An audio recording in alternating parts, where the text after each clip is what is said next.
인생을 반백년 넘게 살았다면 삶의 태도가 바뀌어야 합니다. 인생 2막을 넘어서며 다른 삶을 살아야 하니까요. 나도 모르게 외로움을 느낄 때 많은 분들은 불행하다고 생각합니다.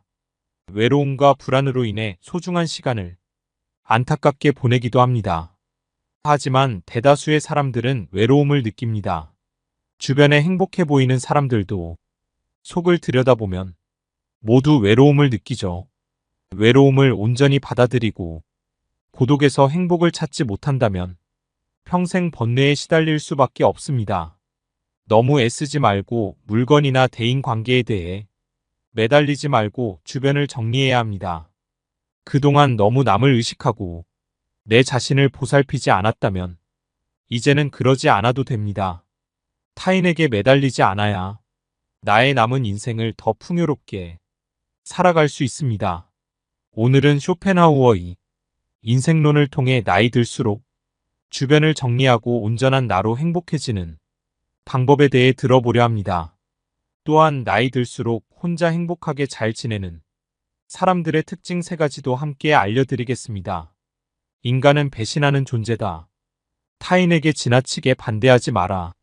안 좋았던 관계를 회복하려고 굳이 노력해봤자 좋을 게 없다. 똑똑한 사람은 용서를 하지만 현명한 사람은 무시를 한다. 가족에게도 다 맞춰줄 필요 없다. 맞춰지면 당연한 줄 안다. 사람은 혼자일 때야 비로소 온전한 자신이 된다. 내 상황이 힘들어지면 친했던 사람들도 내 주위를 다 떠나기 마련이다. 고독을 사랑하는 사람만이 진정한 자기 자신이 될 수 있는 법이다. 착하고 순수하게 사는 게 좋다고 상처받고 인간관계가 다 끊겨봐야 알겠는가?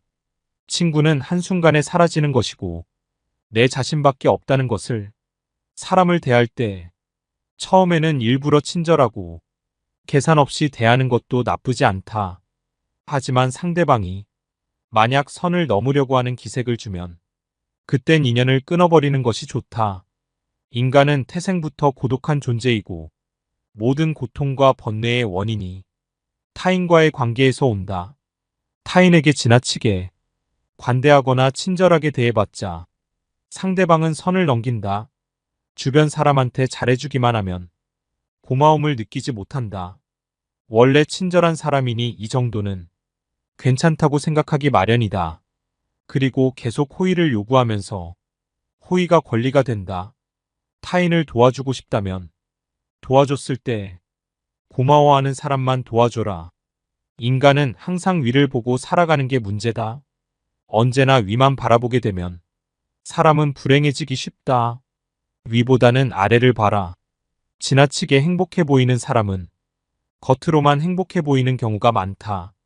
실제로는 불행을 숨기고 사는 사람이 더 많으니 의심해 봐야 한다.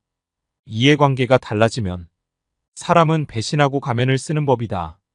그러면 어떻게 인간관계를 맺어야 할까? 친절함이 친절함으로 돌아오는 사랑과 연을 이어나가라. 무조건적인 친절이 어리석다기보다는 고마움에 베풀고 보답할 줄 아는 사람과 가까이 해야 한다. 말도 가급적 아껴라. 세상은 넓은데 반의 사람은 무섭다. 드러내지 말고 벙어리가 되는 편이 좋다. 싸울 때는 중립을 지키는 게 좋다. 나이 들어 돌이켜보면 착한 사람으로 인정받기 위해 노력하며 사는 게 큰 가치가 없다. 인간은 본래 이기적이고 남는 건 친구나 지인이 아니라 가족뿐이다. 인간은 자기에게 이득이 되지 않으면 언제든 배신하는 존재다. 인간은 너그럽고 친절하게만 대하면 버릇이 없어진다. 마치 어린아이와 비슷하다. 사람을 대할 때 친절하거나 관대하게 대하지 마라. 특히 천박한 성격을 가지고 있는 사람을 조심해야 한다. 사람은 무슨 일을 겪든지 자신에게 이득이 되지 않으면 멋대로 행동한다. 오랜 친구라고 해서 다를 바 없다. 경박한 사람들은 자기와 본성이 다른 사람을 보면 시기 질투하고 끌어내리려 한다. 인간관계를 맺을 때는 적당히 유지할 정도만 잘해줘라. 가까운 관계가 아닌 이상 굳이 지나치게 친절할 필요가 없다. 관계를 적당하게 유지해라. 필요하면 인연이 되는 것이고 인맥이란 건 있다가도 없는 것이다. 너무 과한 친절을 베풀지 않는 게 자신에게 좋다. 잘해주다 보면 타인은 크게 당연한 줄 알고 별일 아닌 일에도 화내고 실망하게 된다. 인간관계를 잘하기 위한 방법은 없을까? 아주 쉬운 방법 중 하나. 자기 일을 열심히 하면 위아래로 존중받을 수 있다. 아랫사람은 당신을 따를 것이고 윗사람은 당신의 눈치를 보게 될 것이다. 자기 일에 충실했다면 함부로 말하거나 함부로 행동할 수 없다. 배신은 누가 하는가? 대부분은 먼 사람이 배신을 한다고 생각하지만 실상은 반대다. 가까운 사람이 배신을 하는 경우가 많다. 친한 사람들과 어울리다 보면 이 사람은 배신을 하지 않을 거라고 생각하게 된다. 하지만 배신이란 건 빨리 배신할 사람과 천천히 배신할 사람만 있을 뿐이다. 아무리 지내도 100% 신뢰하지 말고 오직 스스로를 지키기 위해 노력하라. 인간은 고슴도치와도 같다. 타인과 너무 가까이 지내면 가시에 찔리게 된다. 상대방에게 너무 많은 것을 기대하지 말고 받으려고 노력하지도 말아라. 어차피 인간은 혼자다. 사람은 홀로 태어나 홀로 죽는다. 타인의 기준에 지나치게 얽매이거나 상대방에게 잘 보이려고 하지 마라. 남 시선을 많이 신경 쓰는 사람은 그들의 노예와도 다름없다. 남들이 알아주기를 바라지 말고 남들이 알아주는 것을 초월해서 살아라. 타인의 시선에 얽매이지 않는 사람만이 진정 행복해질 수 있다. 다른 사람의 행동이나 태도에 대해 날카롭게 비판하는 사람들도 있다. 그런 사람들은 대개 자신의 결점은 모르고 남의 행동만 비난하기 십상이다. 설령 그런 이들에게 비판받더라도 노여워하지 말고 실망하지도 않는 게 좋다. 남을 험담하고자 하는 건 사람의 본능이자 본성이다. 삶은 괴로움의 연속이다. 항상 기쁠 거라고만 기대하는가? 행복이란 건 짧고 스쳐 지나가는 순간에만 느낄 수 있는 것이다. 행복과 쾌락만 쫓아가다 보면 평생 행복이라는 걸 즐길 수가 없게 된다. 삶에는 고통과 불안함이 존재할 수밖에 없음을 받아들여야 한다. 인생의 고난은 평생 동반될 수밖에 없는 것이다. 인간은 기본적으로 혼자 살아가고 혼자 고난을 이겨내고 혼자 죽어가는 존재다. 우리가 종종 혼자 있을 때 편안함을 느끼는 것도 바로 그런 이유에서다. 외로움과 고독의 차이를 아는가? 외로움은 혼자 있을 때의 고통을 나타내는 단어인 반면 고독은 혼자 있을 때의 순간이 인간에게 편안하다는 것을 나타내기 위한 단어다. 사람은 다른 사람의 시선을 신경 쓰며 타인처럼 살기 위해 인생의 거의 반을 잃어버린다. 인간 사람과 어울리고자 하는 본성이 있는지 아는가? 고독이 두려워서 다른 사람들과 어울리고 싶어 한다. 인간관계를 맺는 행위 자체가 즐거워서가 아니라 고독이 두려워서 사람을 사귄다. 나약한 사람들은 자신의 운명을 한탄하며 고독을 즐기는 법을 모르고 사람들만 사귀러 다닌다. 모든 인간은 고독 속에 태어난다. 고독이란 무엇인가? 고독은 인간이 자신의 자아를 발견하고 인생의 의미를 깨닫는 과정이라고 보면 된다. 이제 사람을 대할 때 왜 지나치게 관대하거나 친절할 필요가 없는지 알았다. 아무리 친해도 돈을 빌려줄 필요도 없다. 돈을 빌려준 것이 화근이 되어 친구를 잃는 경우가 많다. 또 상대는 오히려 오만해진다. 오랜 친구여도 가끔씩 무시하는 태도를 취하는 것도 도움이 된다. 인간관계를 맺을 때 어떤 자세를 취해야 할까? 상대방이 당신을 필요로 하지 않아도 잘 지낼 수 있도록 내면의 힘을 길러야 한다. 그리고 사람들을 존중하면서도 언행을 조심해라. 어차피 인간의 본성에는 착한 면과 이기적인 면이 동시에 존재한다. 그리고 사람들은 상황이 어려워지면 떠나기 마련이다. 아무리 가까운 사이라도 항상 주변 사람들이 떠날 수 있다는 것을 염두에 두어라. 또 친한 이들을 경계해라. 친한 이들에게 속거나 당하는 경우가 대부분이기 때문이다. 타인의 좋은 면만 보고 신뢰하는 것은 좋지 않다. 타인에 대한 기대치를 낮춰라. 인간은 본래 이기적이기에 타인에 대한 존중심과 배려심을 낮춘다. 외로움을 받아들이고 타인에게 의존하지 마라. 이렇게 힘든 시기를 견뎌내는 것은 어려운 일이다 하지만 이러한 시기를 통해 우리는 더욱 성장하고 더욱 강인해질 수 있다. 강인함을 길러나가면서 우리는 더욱 자신감을 가지게 되고 어려운 상황에서도 극복할 수 있는 힘을 키우게 된다. 외로움과 공허함을 채울 수 있는 방법은 많다. 가족, 친구, 취미 등 다양한 것들이 있을 것이다. 인생에서 가장 소중한 것은 무엇인가? 이러한 질문에 답을 생각해보며 당신의 인생에 대한 명확한 목표를 설정해보는 것도 좋은 방법이 될 수 있다.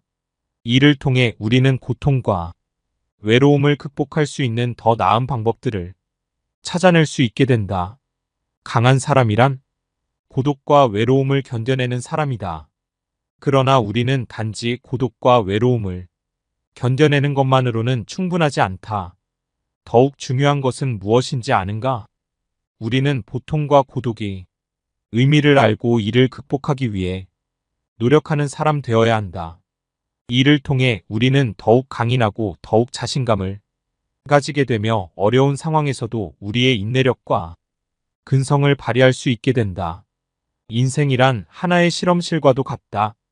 실험실에서 화학 연구가 이루어지듯 인간은 삶이라는 실험실에서 경험을 통해 배우고 성장한다. 언제나 나에게 없는 것만을 생각하고 이를 갈망하는 것은 인간의 본성 중 하나다. 그러나 이러한 태도가 인생을 더욱 비참하게 만든다. 인생을 즐기기 위해서는 현재의 삶을 즐기는 것이 무엇보다 중요하다.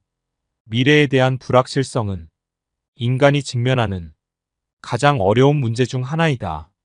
인간이 가장 무서워하고 두려워하는 것이 한치 앞을 볼 수 없는 불확실성이기 때문이다. 고독과 외로움이라는 문제를 극복하기 위해서는 끊임없이 노력해라. 인간은 불행한 존재가 아니라 도전하는 존재다. 그리고 이러한 도전이 인간의 삶을 더욱 풍요롭게 만든다. 끊임없이 발전하고 도전하는 삶을 살아가야 한다. 절교한 친구와는 화해하지 않는 것이 좋다는 로마의 격언이 있다. 이는 인간의 성격과 개성이 태어날 때부터 결정되기 때문이다. 갖고 태어난 성격은 죽을 때까지 지니게 되며 내재적인 본능에 따라 행동을 하게 된다. 그러므로 한번 절교한 친구와 화해하게 된다면 같은 상황에서 같은 행동을 되풀이하게 될 가능성이 높다. 이를 방지하기 위해서는 배신자라고 비난하거나 그때는 그럴 줄 몰랐다고 말하는 것보다는 화해하지 않는 것이 옳다. 고독을 사랑하는 습관을 가져야 한다.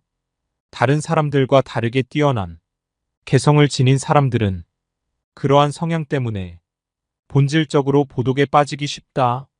그러나 그들이 가진 이러한 성향은 타고난 것이다. 나이가 들면서 오히려 그것이 자유롭고 편안한 기분을 갖게 된다. 이러한 고독의 습관을 더하여 자기 자신을 친구로 생각하는 습관까지 가진다면 그것이 제2의 천성이 되기도 한다. 더불어 고독한 시간을 보내는 것은 창의력을 높이는 데 도움이 된다. 더 많은 시간을 혼자 보내면서 내면의 생각과 감정을 탐구하고 자신만의 독특한 아이디어를 발견할 수 있다. 고독은 자신의 생각을 깊이 있게 탐구할 수 있는 시간과 공간을 제공한다. 이러한 많은 고독한 시간을 가진다면 더 많은 창의적인 아이디어와 해결책을 발견할 수 있을 것이다. 또한 고독한 시간을 보내면서 자신의 감정을 더 잘 이해할 수 있으며 자신을 더 잘 알 수 있다. 따라서 고독을 사랑하는 습관을 가져야 한다. 더 많은 고독한 시간을 보내며 자신과 친구가 되어야 한다.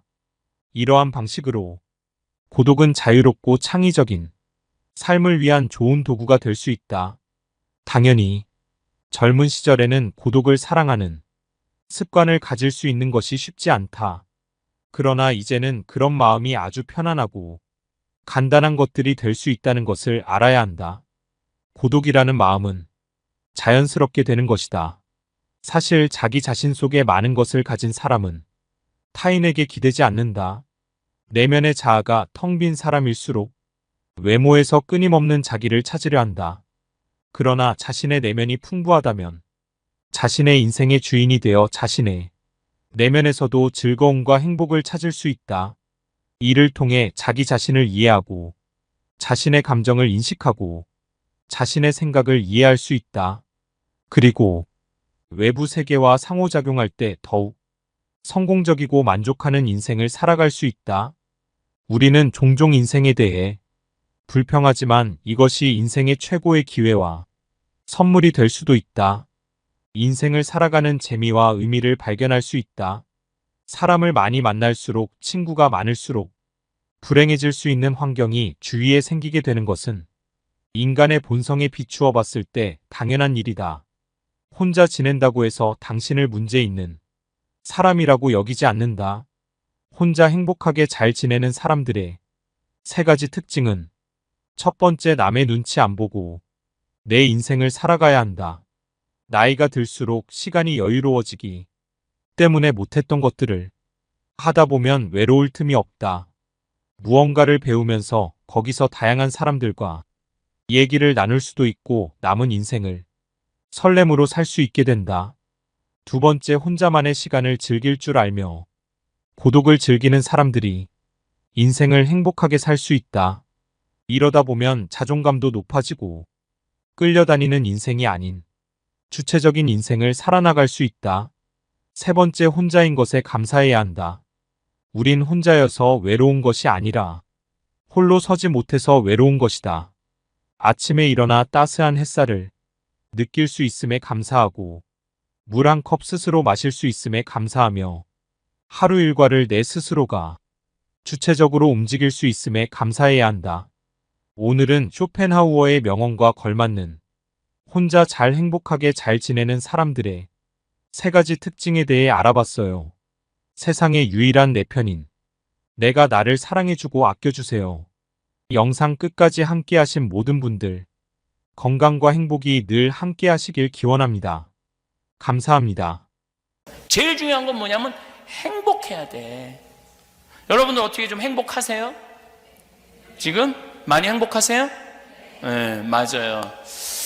근데 내가 미국에서 한번 먹고 살아보겠다고 이리 뛰고 저리 뛰고 삶의 구비구비 고생한 거 가장 잘하는 사람이 누굴까요? 나예요.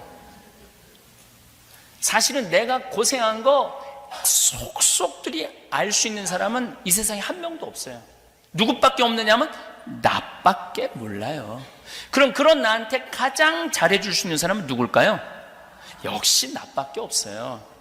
근데 우리는 내가 고생한 거 모르는 남편이 잘해주겠지, 내가 고생한 거 본 적도 없이 태어나기 전부터 고생했을 거 아니야. 애들은 본 적도 없어. 엄마가 고생을 했는지 안 했는지. 그 애가 잘해주겠지라고 기대하고 있다면 여러분들은 죽기 전까지 호강이라는 건 못 해봐요. 그냥 내가 해주면 돼. 내가 할머니들 나한테 신부님 내 말 좀 들어봐 그러면 2박 3일 얘기해요. 자기 고생한 거 끝도 없어.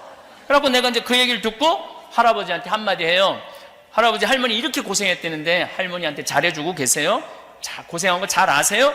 그러면 할아버지가 이렇게 말합니다. 우리 마누라 고생 참 많이 했지. 그걸로 끝이야. 더 이상 몰라. 뭘 고생했는지 몰라. 하여튼 고생 많이 한 건 알아. 근데 어떻게 고생했는지는 모른다는 얘기예요. 그러니까 이제 뭐 어머니날, 여기 미국은 아버지날 어머니날 따로 있잖아요. 어머니날 뭐 와서 애들이 뭐 맛있는 것도 고기도 사주고 냉면도 사줄 줄 알았더니 한 명도 안 와. 전화도 안 해. 미국 애들은 더 그렇잖아요. 그러니까 그냥 참 내가 이 미국까지 와서 내가 보기엔 한국에서 성공하는 것보다 미국에서 성공하는 게 10배 힘들어요. 말이 통해 뭐가 돼? 인종도 다른데 여기서 성공한다면 대단한 사람들이야. 근데 내 자식이 몰라주고 전화 한 통 안 하고 와서 밥도 안 사주고 그냥 나가서 뭘 먹고 싶은데 냉면을 먹으면서 울면서 이렇게 먹어요. 지질이 복도 없는 년. 내가 이 고생까지 했는데 냉면 사주는 인간 하나도 없고 울면서 냉면에 냉면 국물에 눈물 떨어뜨려가면서 먹는 분들 많아요. 그런데 생각을 뒤집어 보면은 내가 그렇게 고생했으니까 나 호강할 자격 있어. 그러면 호강할 자격 있으면 내가 너한테 오늘 한턱 쏠게. 마리아, 내가 너한테 한턱 쏠게. 가갖고 냉면 맛있게 한턱 쏘고 먹는 냉면이랑 지질이 복도 없는 년이 먹는 냉면이랑은 냉면 맛이 다르다니까요. 근데 우리는 내가 나한테 한턱 쏘는 법을 배운 적이 없어. 늘 남이 나한테 잘해줘야 돼. 여기서 남이라는 건 남편, 아내, 자식, 손자들이 내가 이렇게 고생해서 키워놨으면 나한테 계속 고맙다고 그래야 돼. 그런 일은 없어요. 점점 그런 일은 없어요. 그럴 수도 없고. 난 내 강의 때 핸드폰 울려도 한 번도 신경질을 부린 적이 없어.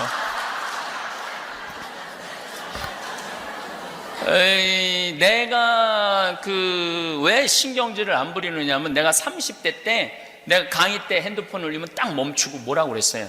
또 강의 때뿐만 아니라 미사 때 거룩한데 핸드폰 울리면 내려놓고 이 거룩한 기도 시간에 남들 분심 들게 한다고 혼 많이 냈어요. 근데 정말로 30대 때 고향 성취하는데 핸드폰이 울리는데 딱 울리더라고요. 내가 내려놓고 무식하게 미사 시간에 핸드폰도 안 꺼놓고 남들 분심 들게 한다고. 근데 미사 끝나고 자매 하나가 와서 시모님 너무너무 죄송하다고. 우리 남편 핸드폰이라고. 아니 남편이 입이 없냐 발이 없냐, 왜 남편이 와서 사과해야지 당신이 사과를 하느냐. 그랬더니 우리 남편은 청각장애자라는 거예요. 청각장애는 언어장애가 같이 당연히 오죠. 근데 보통 이 휴대폰이 동영상을 보면은 바뀌어요. 진동이 꺼져. 그래갖고 말이 나와요. 그러니까 뭐 휴대폰 동영상을 봤나 봐요. 그러니까 자기가 켜졌는지 모르는 거야. 아내도 모르고 남편도 모르고. 신부님 분심 들게 해서 너무너무 죄송하다고. 내가 그날 이후부터 지금까지 내 강의 때 핸드폰 울려도 한 번도 신경질을 부린 적이 없어. 다 사정이 있더라고. 그리고 내 나이만 돼도 네 바지에서 울리는지 내 바지에서 울리는지도 몰라. 지금 핸드폰 울리는 할머니들 자기 핸드폰에서 울리는지도 몰라. 근데 내가 승질 부려봐야 나만 그냥 머리 뜨거운 거예요. 우리 부관장 신부도 시모님 저도 강의 때 핸드폰 울려면은 화 안 낸대. 왜 화 안 내냐 그러니까 아버지랑 미사 참여를 하는데 신부님 말대로 정말로 신부님이 고향 성취를 했는데 아버지 핸드폰에서 뱀이다 이게 나오더래. 아니 내 아버지 핸드폰에서도 뱀이다 이게 나오는데 내가 누구를 뭐라고 그러느냐고. 그래서 혹시 까먹을 수도 있고 그러니까 어쨌거나 여러분들도 집에서 보면 자식들한테 너 이번에 대학 떨어지면 너하고 나하고 접시에 코 박고 죽자. 내가 여기 왜 왔는데, 내가 이 고생을 왜 하는데, 그래갖고 애가 시험을 못 본다고 떨어졌다고 접시에 코 박고 죽자고 그래. 그러니까 우리 한국 사람들은 enjoy your life를 못하는 거야. 그냥 즐기면 되는데 죽기 아니면 까무러치기야. 너무너무 스트레스를 받고 사는 거예요. 아니 애가 12년 동안 공부해갖고 대학 떨어지면 애가 얼마나 스트레스가 많겠어. 상심이 많겠어. 어차피 애 들여보내려면 등록금 필요하니까 너 대학 떨어졌으니까 이거 마음도 좀 울적하고 그러니까 어차피 너 등록금 준비해놓은 돈 이 돈 갖고 유럽 여행 갔다 와. 그러면 애도 행복하고 엄마도 행복할 거 아니야. 그런데 그냥 너하고 나하고 이번에 대학 떨어지면 접시에 코 박고 죽자. 그러니까 애들이요 점점 스트레스를 받고 사는 거예요. 인생에 대해서 부담이 점점 많은 거예요. 꼭 출세해야 돼요, 여러분들. 꼭 돈 많이 벌어야 돼요. 저는 요즘 점점 그런 생각이 많이 들어요. 꼭 출세해야 될까? 우리나라 출세한 대통령 끝을 가만히 보면은 출세한 게 좋은 게 아닌 것 같아요. 출세하는 게 그렇게 부러울까요? 나는 출세하는 거 하나도 안 부러워요. 차라리 여러분들이 훨씬 행복한 분들이에요. 여러분들은 감옥에 가고 싶어도 갈 수가 없어. 누가 돈을 갖다 줘야지 가볼 거 아니야. 감옥에 가볼 거 아니야. 돈 주는 사람도 없고. 마음의 평화는 여러분들이 훨씬 많을 거예요. 가장 잔인한 부모가 어떤 부모냐면은 자식 판검사 만드는 부모들이에요. 가장 잔인한 부모들은 판검사 되려면은요, 해가 뜨는지 달이 뜨는지 모르고 살아야 돼요. 중고등학교 시절 이 학원 저 학원 밤 11시 12시 새벽 1시 2시 사법고시 하려고 그러면은 정말로 상상을 초월할 만큼 공부 많이 해야 돼요. 그래갖고 사법연수원에 1000명 뽑아요. 보통 1년에 1000명 뽑으면 그 중에 판검사는 200명 밖에 안 돼요. 조금 할 때는 150명, 나머지 700명 800명은 다 변호사예요. 또 지금 변호사들도 반 이상이 월급 300만 원 이상도 못 번대요. 지금 죽어라고 돈 벌고 죽어라고 공부해봐야 그렇게 좋은 게 아니야. 그럼 정말로 판검사 딱 임용되면은 창창한 미래가 보장이 돼 있느냐? 아닙니다. 만나는 사람이 누구냐 하면은 살인범, 강간범, 도둑놈, 사기꾼, 맨 이런 사람만 만나는 거예요. 그래갖고 이제 일 끝나고도 이 사람 생각하는 게 뭐냐? 저놈이 과연 죽였을까? 안 죽였을까? 저놈이 사기를 쳤을까? 안 쳤을까? 매일 그거 생각하고 사는 거예요. 그리고 오늘도 젊은 검사 하나가 양심 고백했잖아요. 부장검사가 누구 아들 무혐의 처리하라고. 분명히 죄가 있는데 무슨 얘기냐면 끊임없이 윗사람 눈치를 보고 끊임없이 정치선을 타고 사는 거야. 그렇게 똑똑한 애들인데 눈치 보고 살면서 매일 저놈이 죽였을까 안 죽였을까 평생을 그러고 사는 사람들이에요. 그렇게 부러워요?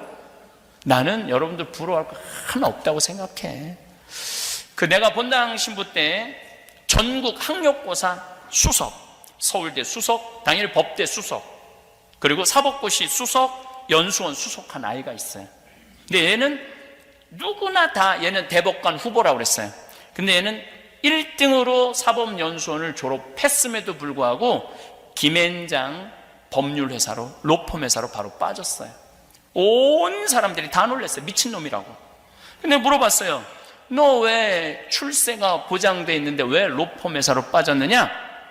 얘가 기가 막힌 말을 하더라고요. 신부님, 저는 소신 재판할 자신이 없습니다. 신앙인으로서 분명히 눈치 봐가면서 재판하겠다 이거예요. 그거 싫다는 거예요. 그래서 제가 얼마 전에 무슨 골치 아픈 사람을 도와주려고 전화를 했어요. 너무너무 잘 도와주더라고요. 근데 내가 행복하냐는 거예요. 자기 너무너무 행복하대. 이 눈치 저 눈치 안 보고. 얼마나 행복하냐는 거예요. 출세 꼭 할 필요 없어요. 그냥 즐겁게 살면 돼. 근데 또 우리 생태마을에 직원 아들이 얘 기가 막힌 애가 하나 있어요. 얘는 메리앤 첫 고등학교를 나왔어요. 동부의 코네티컷에 있는 이 학교는 누가 나온 학교냐면 케네디가 나온 학교예요. 케네디가 나온 학교인데 이 학교 학생들은 자가용 타고 학교 안 온대요. 비행기 타고 오지. 전부 미국의 최고의 귀족 아이들, 또 중동의 귀족 아이들이 와서 공부를 한대요. 학교가 140년 됐는데 인터넷에서 내가 학교를 보니까 이거는 학교가 아니라 궁이야, 궁. 너무 기가 막히게 시설이 좋더라고요. 근데 얘가 동양인 최초로 학생회장을 했어요. 그 학교에. 동양인 최초로.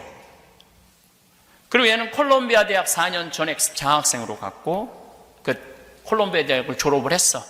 얘는 이제 월가에 가면은 그 학생회장이니까 얼마나 인기가 좋았으니까 학생회장을 했을 거 아니에요. 걔네들 조금만 은행에 취직을 해갖고 좀 자금 유치하면은 얘는 돈방석에 앉는 애야. 그리고 그 누나가 너는 이제 월가에 가면은 너는 이제 돈방석에 앉는다 그랬는데 얘가 딱 한국에 와서 우리 평창에 와서 아버지하고 저한테 그러는 거예요. 우리 직원이 그 아버지니까 아버지, 신부님, 저 연극하고 싶어요. 전혀 준비도 되지 않은 그 분야에서 공부도 하지 않은 애가 저 연극하고 싶다는 거예요. 근데 저는 내 주위에 있는 모든 사람들한테 똑같이 하는 얘기가 있어요. 인생은 별거 없다. 하고 싶은 거 하고 살다가 죽는 게 최고의 인생이다. 남 눈치 봐가면서 이 판사들 눈치 보고 검사들 이 눈치 저 눈치 봐가면서 이 선 탔는데 여기 우병우 라인이 망가지면 다 쫓겨나고 저 라인이 망가지면 다 쫓겨나고, 그런 거보다도 내가 하고 싶은 거 하고 사는 게 최고로 행복한 사람이다. 시키자. 아버지도 이제 좀 돈이 필요했음에도 불구하고 좋다고 시키자고 그래서 했어요. 얘가 NYU 뉴욕 주립대학 대학원을, 연극 대학원을 갔어요. 2년 졸업을 하고 나서 연주회를 하는데 뭐 NYU 대학 졸업 연주회 그 중에 가장 많은 감독들한테 네임카드를 받았대요. 근데 얘는 정말로 뮤지컬 배우로서, 연극 배우로서 치명적인 약점이 있어요. 어떤 약점이 있느냐면 나보다 키가 조금 커요. 치명적이죠. 그럼에도 불구하고 하고 싶으니까. 그런데 얘가 뭐 오디션에 됐느냐 하면은 시카고, 이번에 시카고, 작년 아마 11월 달부터 이번 한 4월 달까지 시카고에서 조지 해밀턴이라는 뮤지컬을 했어요. 여기서 6개월 연속 1800석 전성 매진. 근데 얘는 뭐에 됐느냐 하면 조연의 더블 캐스팅에 됐어요. 조연이 아프면은 대타로 나오는 걸로. 그런데 나는 그거 된 것만 해도 나는 너무너무 기가 막힌 거예요. 졸업하자마자 경험도 없는 애가 거기에 된다라는 게 6개월 하고 이제 지난 5월 언제 끝났어요? 6개월에 얘가 받는 게 10만 달러예요. 10만 달러. 조연의 대탄데도 10만 달러. 아파트 다 구해주고 이사 오면 이사 비용 다 대주고 10만 달러. 근데 지난 5월 달에 이제 끝났으니까 얘 또 새로운 오디션을 봐야 되잖아요. 근데 얘는 어디에 가서 오디션을 받느냐면 브로드웨이에 가갖고, 누가 하는 거냐면 줄리 테이머라고 라이언 킹 제작자가 이번에 M 버터플라이라고 브로드웨이에서 공연을 새로 올려요. 거기에 주연으로 뽑혔어요. 주연으로. 기가 막히지 않아요? 한국인 최초로 10월 27일 날 아마 첫 공연을 한다고 그래. 근데 너무너무 재미난 거는 시카고에서 이 해밀턴 마지막 연극 때 이쪽 제작자가 얘가 줄리 테이머한테 선택을 받은 거 아니에요. 그랬더니 네가 나한테 오면 언제든지 주연을 시켜주겠다. 그리고 조지 해밀턴 마지막 공연에, 시카고에서 한 마지막 공연에 3시 공연, 7시 공연을 얘를 주연을 줬어. 주연을. 그래갖고 얘가 주연을 했어요. 그리고 커튼콜을 나한테 보내는데 정말로 기립박수를 받는데, 마지막에 그 하이파이를 동료들하고 하는데 키가 조그마니까 다 점프해서 하이파이를 하더라고요. 점프를 해서. 그럼에도 불구하고 기립박수를 받고 그런다는 건 얘가 너무 에너지가 많은 애예요. 에너지가 많아. 얘를 월가에 데려다 놨으면은 얘하고 술 먹고 비유 맞추고 쟤하고 술 먹고 비유 맞추고 그럴 거 아니에요. 걔는 행복하지 않았을 거예요. 근데 자기는 너무너무 행복하대. 근데 더 기가 막힌 건 얘가 나한테 편지를 했어요. 이제 그 오디션이 되고 난 다음에 신부님 너무너무 감사하다고. 왜 감사하냐면은 내가 평상시에 얘 오면은 2,000달러, 3,000달러 막 줬어요. 내가 또 사람한테 투자하는 기본이 있거든. 막 줬어. 또 뉴욕에 가면은 나오라 그래갖고 밥 사주면서 또 1,000달러 강사료 받은 거 뭐 한국까지 갖고 가요. 그냥 다 줬어. 근데 얘가 신부님, 저는 신부님을 기억합니다. 우리 집이 너무너무 힘들 때 신부님이 배려해주고 유머로 안아주고, 예. 난 내 강의 때 핸드폰 울려도 한 번도 신경질을 부린 적이 없어.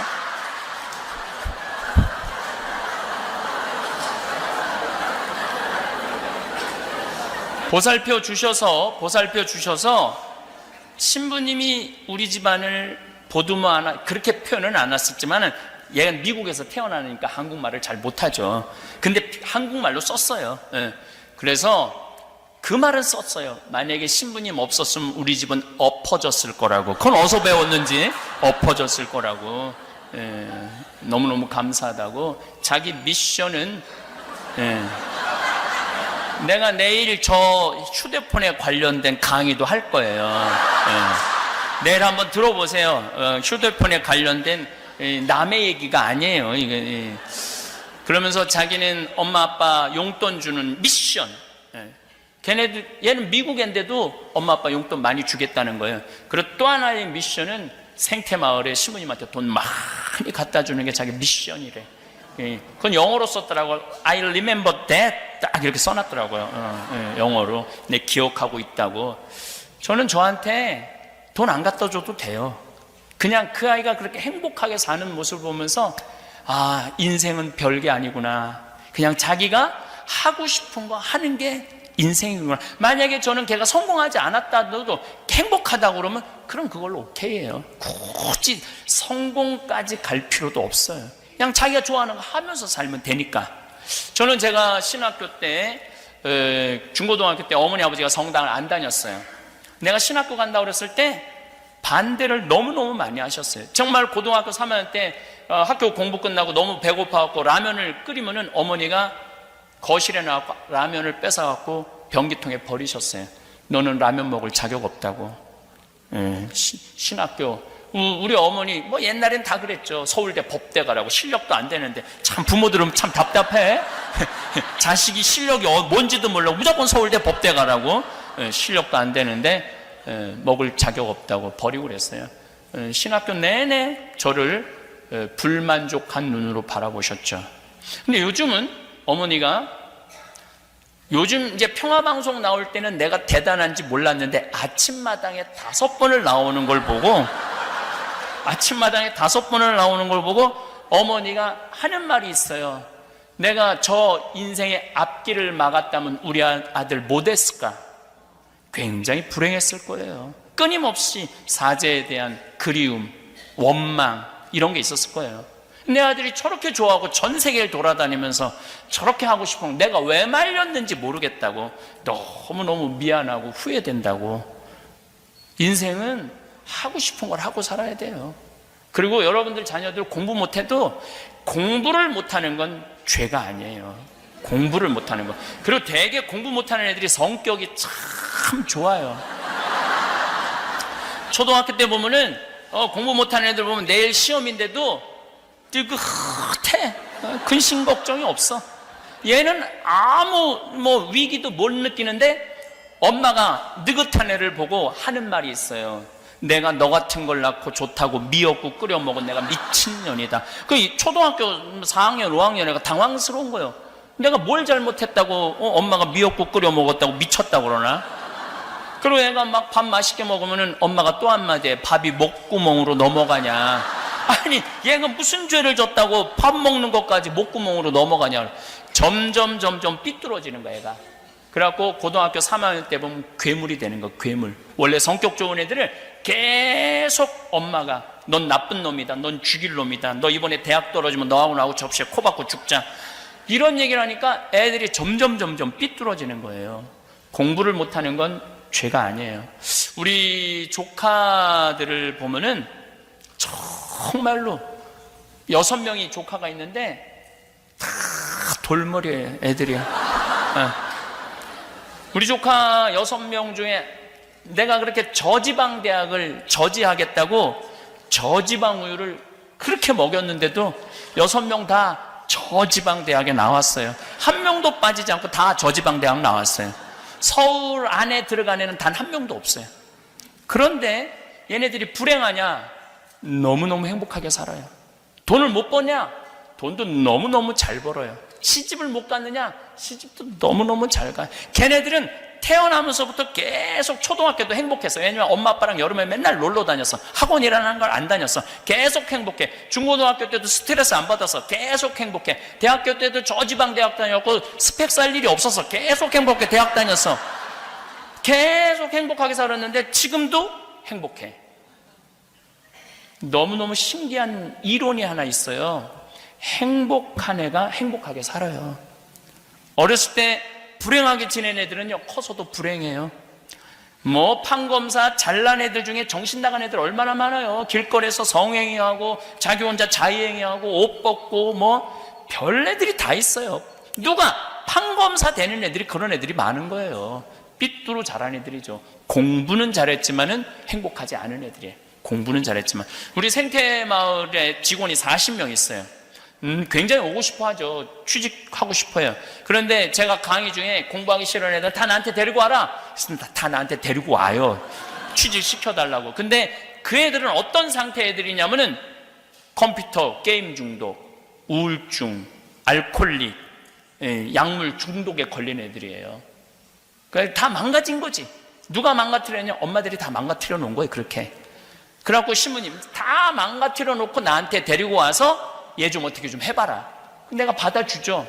근데 한 달 이상을 버티질 못해요.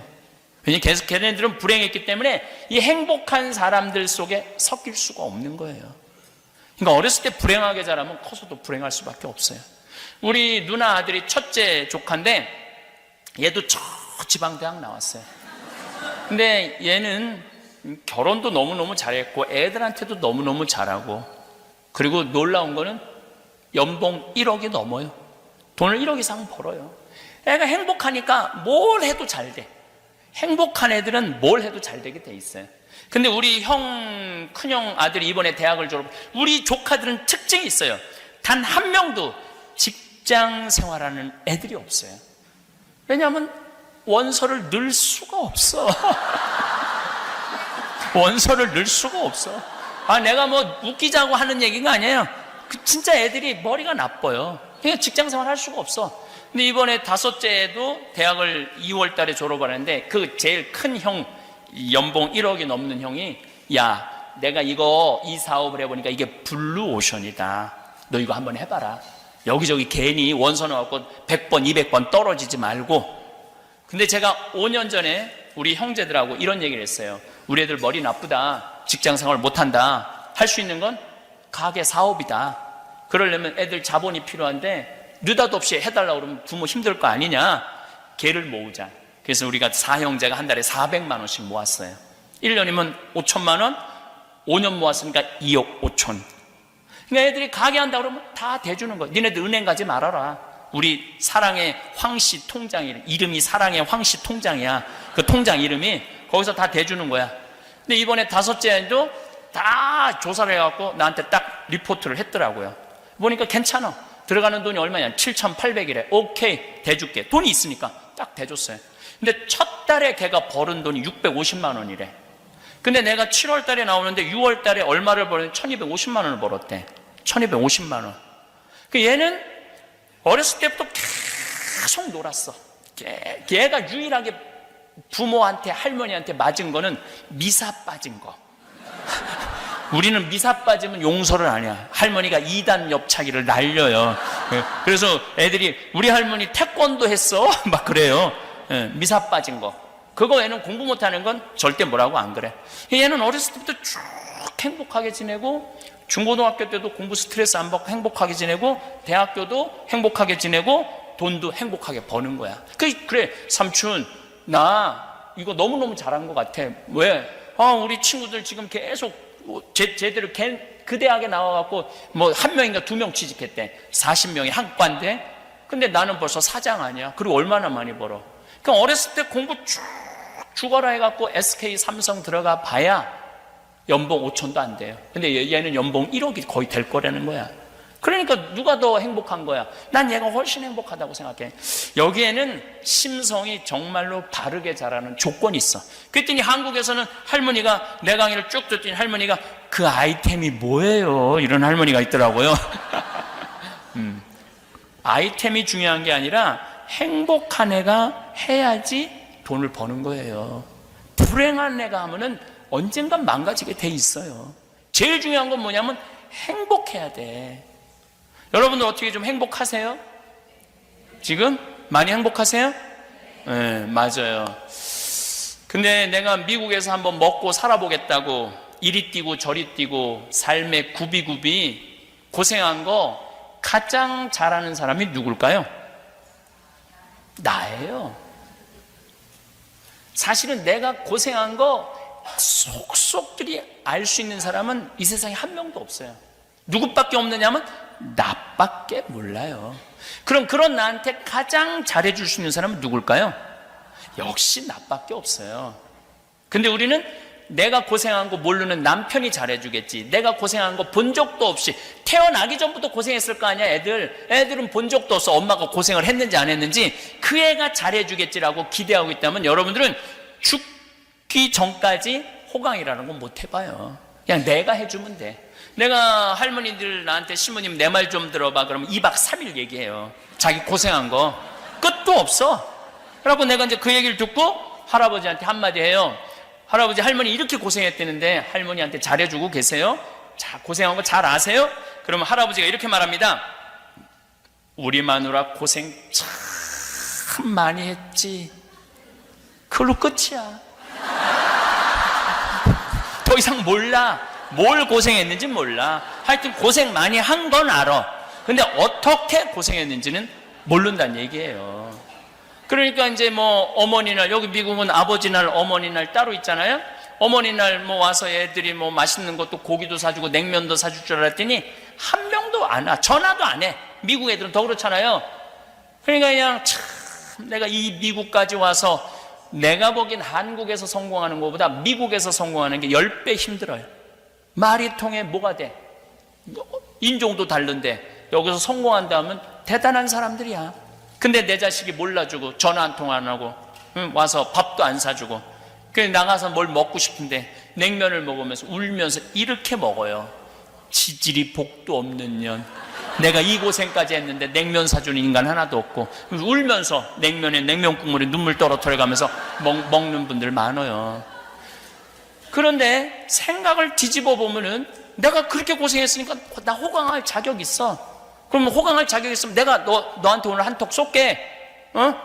마리아, 내가 오늘 너한테 한턱 쏠게. 가갖고 냉면 맛있게 한턱 쏘고 먹는 냉면이랑 지질이 복도 없는 년이 먹는 냉면이랑은 냉면 맛이 다르다니까요. 근데 우리는 내가 나한테 한턱 쏘는 법을 배운 적이 없어. 늘 남이 나한테 잘해줘야 돼. 여기서 남이라는 건 남편, 아내, 자식, 손자들이 내가 이렇게 고생해서 키워놨으면 나한테 계속 고맙다고 그래야 돼. 그런 일은 없어요. 점점 그런 일은 없어요.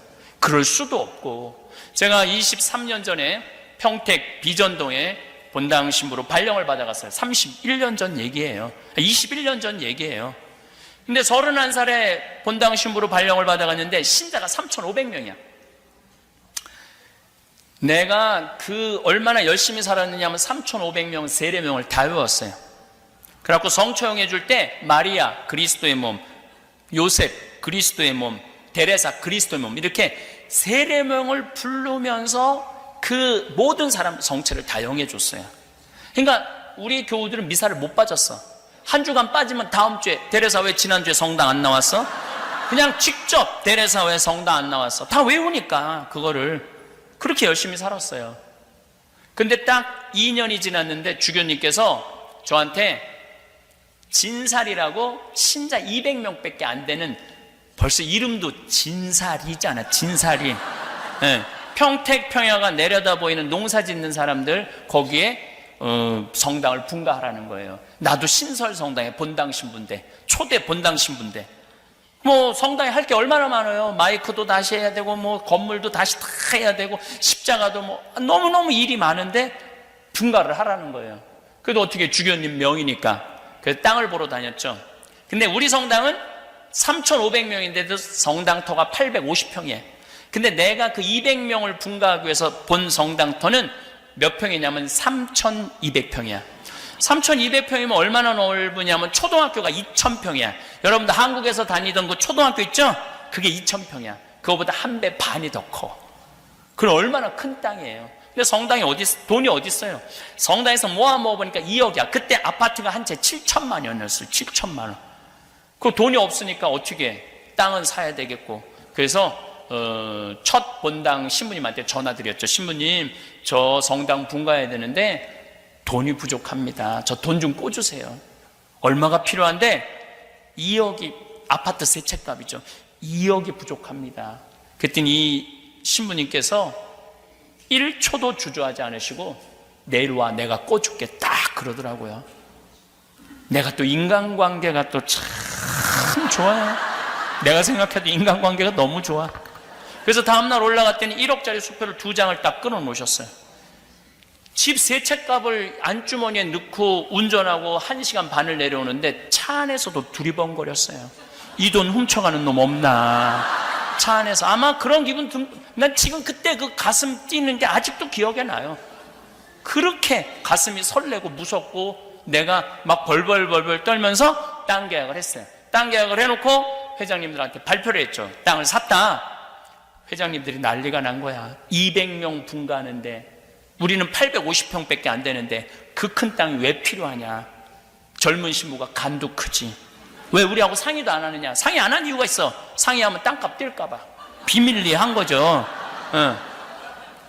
그리고 거기 성당터 못 짓는다는 거야. 33살에 한참 삼삼한 나이인데 33살에 막 내가 뭐 큰일을 잘못한 것 같고 이거 어떻게 하면 좀 내가 그걸 어떻게 해. 내가 책임지겠다. 몇 개월 잠을 못 자서 정말로 그 성당터에 수백 번도 더 갔다 와봤어요. 가보면은 허허 벌판이니까. 그러니까 여기 허가가 안 나길 수도 있겠다 이런 생각 들고 다시 한번 가보면 또 허가 날 것 같기도 하고. 그리고 이제 후임자 신부가 왔는데 1년 후배 신부가 온 거예요. 200명 갖고 무슨 성당을 줘. 10억이 들어간다는데. 근데 내가 너 7억 해줄게. 네가 3억만 모아. 그 IMF 때 내가 7억을 해줬어요. 그리고 난 떠났죠. 떠났는데 이제 20년의 세월이 흘렀잖아요. 그런데 거기 아파트가 다 들어와갖고 신자가 2,000명이 넘는데. 그리고 주차장이 넓으니까 여기도 뭐 주차장 어마어마하게 넓더라고요. 근데 한국은 여기는 다 한 명이 타고 한국은 4-5명이 타고 오잖아요. 그러니까 주차장 걱정이 없다는 거야. 그러니까 밭이 넓으니 땅이 넓으니까 뒤에 뭐 배추 심어갖고 김장 해먹고 또 그냥 이제 나무가 우거져갖고 여름에는 바깥에다 커피숍 셔놓고 럭셔리 커피도 먹고 아파트 사람들이 성당 사람이 즐기는 게 아니라 아파트 사람들이 저녁에 애들 유모차 끌고 와서 즐긴다는 거. 그래서 아주 그쪽 교우들의 그 만족도는 아마 여기 정화상 바오로 성당 만족도하고 거의 비슷할 거야. 너무너무 행복한 거야. 그런데 그렇게 내가 마음고생해서 땅 사고 분가한 거 아무도 몰라. 누구만 알아? 나만 알아. 나만 아는 거예요. 여기 계신 여러분들 이민 와갖고 정말 뭐 어떤 분은 막 40달러 갖고 온 분도 있고 100달러 갖고 온 분도 있고 정말로 하루하루 그렇게 한 거 자식들이 알 것 같아요? 몰라요. 몰라. 또 고생한 거 얘기하면 애들이 뭐라 그래? 엄마 그만해. 한 번만 하면 100번째야. 이거 얘기해도 몰라. 얘기 안 해도 모르고. 그러니까 고생한 걸 누구만 아느냐면 나만 아는 거예요. 나만. 그러면 그런 고생한 거 나만 아는 나한테 가장 잘해줄 수 있는 사람은 누구밖에 없을까요? 나밖에 없어요. 우리는 큰 착각을 하고 사는 거예요. 내 행복은 남편이 책임져 주는 것도 아니고 자식이 책임져 주는 것도 아니에요. 내 행복은 누가 책임져 내냐면 내가 책임지는 거. 내가. 그런데 그때 4억 주고 산 땅이 지금 무슨 삼성 쇼핑몰이 들어온대요. 거기에. 그래갖고 땅값이 아파트가 다 들어와. 정말 그때 22년 전의 모습은 온데간데 없고 완전히 새로운 도시가 쓴 거야. 그때 4억 주고 산 땅이 100억 정도 가치가 됐대요. 그런데 내가 그렇게 교회 재산 100억으로 늘려준 거 아무도 몰라. 누구만 알아? 나만 알아. 나만 아는 거야. 그런 나한테 잘해줄 수 있는 사람은 누구밖에 없을까요? 나밖에 없는 거예요. 나밖에. 그래서 저는 저한테 참 잘해줘요. 누가 뭐라 그래도 나는 남한테 원망 거의 안 해요. 뭐 맛있는 거 있으면 나 다 내 돈 가지고 가서 사 먹어요. 내가 항상 그러잖아요. 차연아 갈비 먹고 싶니? 가자. 내가 사줄게. 난 내가 나한테 사줘. 뭐 총회장이 사줄래나 부회장이 사줄래나 성무회장이 사줄래나 기다리다가는 갈비 한번 못 얻어 먹어요. 갈비 한번. 그 다음에 가끔 영덕대게 여기 랍스타 먹고 싶잖아요. 전 그냥 가서 사 먹어요. 영덕대게는 좀 비싸요. 20만 원, 30만 원. 그래도 내가 100억을 벌려준 사람인데 날 위해서 2, 30만 원을 못 써? 먹어요. 그럼 기분이 너무너무 좋아. 행복하고. 남 원망할 거 없어요. 내가 이번에 25주년 행사하는데 그 진살이라는 성당에서 한 명도 안 왔어요. 한 명도. 왜냐하면 올 수가 없어. 왜냐하면 그 2,000명 중에 내가 떠나고 난 다음에 세례받은 사람들도 많아요. 그렇지 않겠어요? 그리고 후임자 신부가 5대째라는데 내가 쭉 얘기를 들어보니까 내가 신부 떠나고 난 다음에 신학교 들어온 애들이 많아. 내가 신부 된 지 이렇게 젊어 보여도 25년이나 됐는데 25년이면 세 텀이 돌아가는 거예요. 신학교 7년 21년. 그럼 그 밑은 모르는 거예요. 근데 원망스럽다고 섭섭하다고 인간한테 잘해줘봐야 다 소용없다고 머리 검은 짐승한테는 잘해주는 게 아니라고 이게 다 자기를 사랑할 줄 모르는 사람들이 하는 얘기예요. 그냥 자기가 해먹으면 되지. 자기한테. 작년 12월 6일 날 저는 이선희 콘서트를 갔어요. 너무너무 바쁜 와중에 전 이선희 노래를 너무너무 좋아해요. 모든 곡들이 다 좋아. 근데 요즘 나온 곡에 인연이라는 노래가 있어요. 이거 들어보면 가슴이 찢어져요. 무슨 내용이냐면 이 생에는 안 되니까 다음 생에라도 우리 사랑하자는 얘기야. 이거 우리 신부들을 위한 노래야. 오늘 집에 가서 들어보세요. 내가 얼마나 구구절절히 이 얘기를 어떨 때는 그 강의 끝나고 들어올 때 2시간 내내 그것만 반복해서 들을 때도 있어요. 어쩜 이렇게 노래를 기가 막히게 하느냐. 근데 공연을 가고 싶은 거, 공연을. 근데 이 12월 6일 이제 하루 딱 비길래 주일날 서울 공연 벌써 끝났더라고. 대전 투어가 있더라고요. 대전 공연 강당인데 큰 체육관인데 좀 늦게 예약을 했어. 그래도 VIP 자리를 예약하는데 15만 6천 원이에요. 15만 6천 원. 15만 6천 원인데 누구 돈으로 끊었느냐 하면 내 돈으로 끊었어요. 왜? 누가 보고 싶어? 내가 보고 싶으니까 내 돈으로 끊었어. 그런데 그게 달라요. 내가 좋아서 내 돈으로 끊고 내가 가서 듣는데 첫 곡이 인연인 거야. 그 얼마나 기분이 이게 설레고 흥분되는지 막 기가 막히더라고요.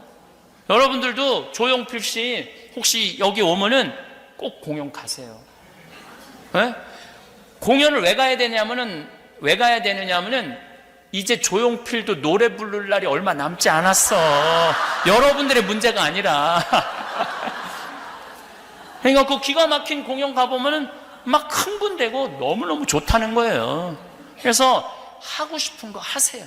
그리고 지질이 복도 없는 년이 냉면 먹지 말고 이제까지 미국에 와서 30년 동안 애쓴 멋있게 사는 나한테 한턱 쏴서 먹는 냉면. 그래갖고 눈물찍 콧물찍 흘리지 말고 난 정말 멋있게 살아왔어. 난 정말로 이 미국에 와서 이 정도면 난 훌륭해. 나는 오늘 냉면 먹을 시카고 피자 먹을 자격 있어.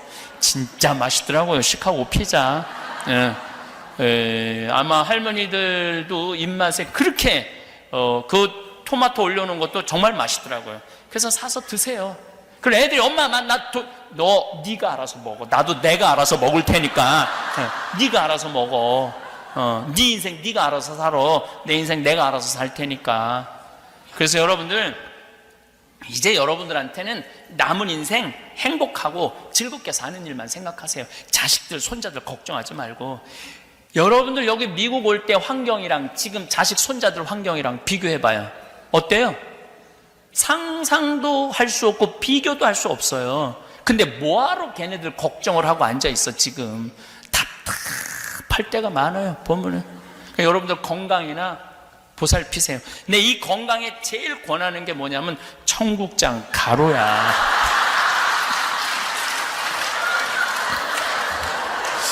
내가 그 청국장 이 가루를 10년 전부터 만들어 팔기 시작했는데 첫 해 500만 원, 둘째 5천만 원, 올해는 30억, 300만 달러 $3밀리언을 판매를 해요. 근데 이게 뭐 그냥 내가 들고 다닌다고 이렇게 팔 수 있을 것 같아요? 절대 못 팔아요. 우리가 하루에 택배로 나가는 게 1,000만 원어치야. 네, 사람들이 먹어보고 좋다는 거예요. 내가 이렇게 외국강, 이제는 이제 청국장이 이제 미국에 내가 이제 작년에 FDA 승인받아서 수출하기 시작을 해요. 그래갖고 지금까지 벌써 한 30만 달러 팔았더라고요. 근데 앞으로도 굉장히 많이 팔릴 거라고 생각을 해. 내가 이 남미 강에 가고 아사돈지 뭔지 하여튼 고기를 엄청 먹이더라고. 이 나라 저 나라 다 가면 속이 진짜 안 좋았어요. 한국에 가고 너무 안 좋았는데 청국장 가루 밥숟갈 2숟갈, 밥숟갈 2숟갈 크게 뜨셔야 돼요. 조그맣게 뜨면 안 돼. 티스푼으로 뜨면 안 돼요, 여러분들. 밥숟갈 그래봐야 그 한 봉지 한 달 먹을 수 있어요. 밥숟갈 크게 떠갖고 여기 물에 타서 내가 먹고 다음날 화장실을 갔는데 똥이 60cm가 나오더라고. 굵은 똥이 60cm가 나오더라고. 진짜 좋은 것 같아. 미국 LA에 확 붐이 일어나는 건 어떤 분이 당이 있는데 당이 잡혔대.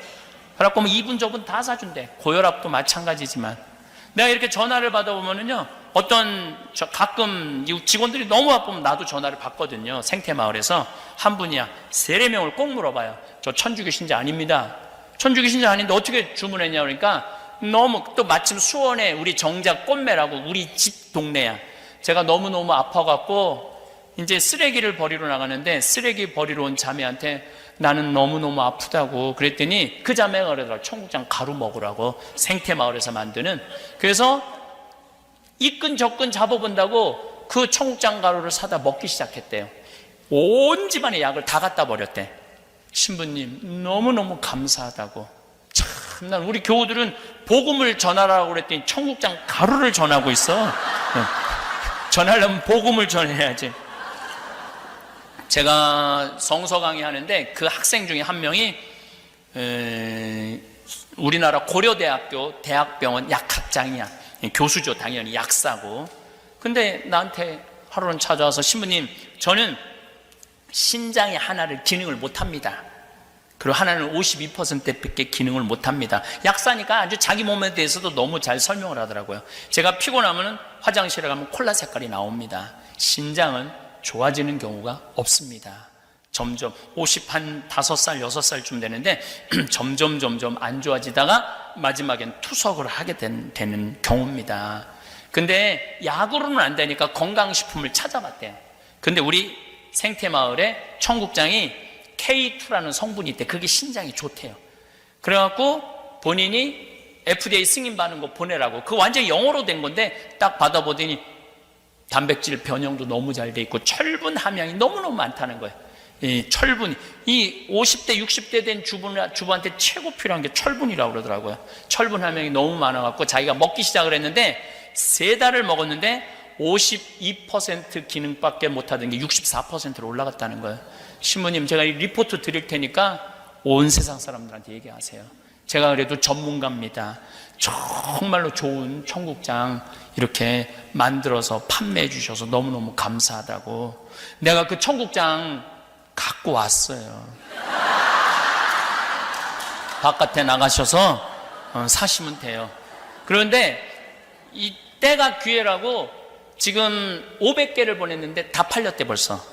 사고 싶어도 못 산대. 그래서 아까 신부님이 그러시더라고요. 주문하면은 여기는 어차피 뭐 여러 가지 방법이 있어요. 비행기로 오는 방법이 있고 배로 왔다가 기차로 오는 방법이 있고 아마 여기 스태프들이 잘 알아서 할 거라고 생각을 합니다. 그리고 여러분들 자녀들 중에 성당 안 다니는 자녀들이 있을 거예요. 그런데 여러분들 앞으로 제발 이 말만은 하지 마세요. 애들이 성당 안 나오는 건 지겨운 거야. 성당 나가는 게 재미도 없고.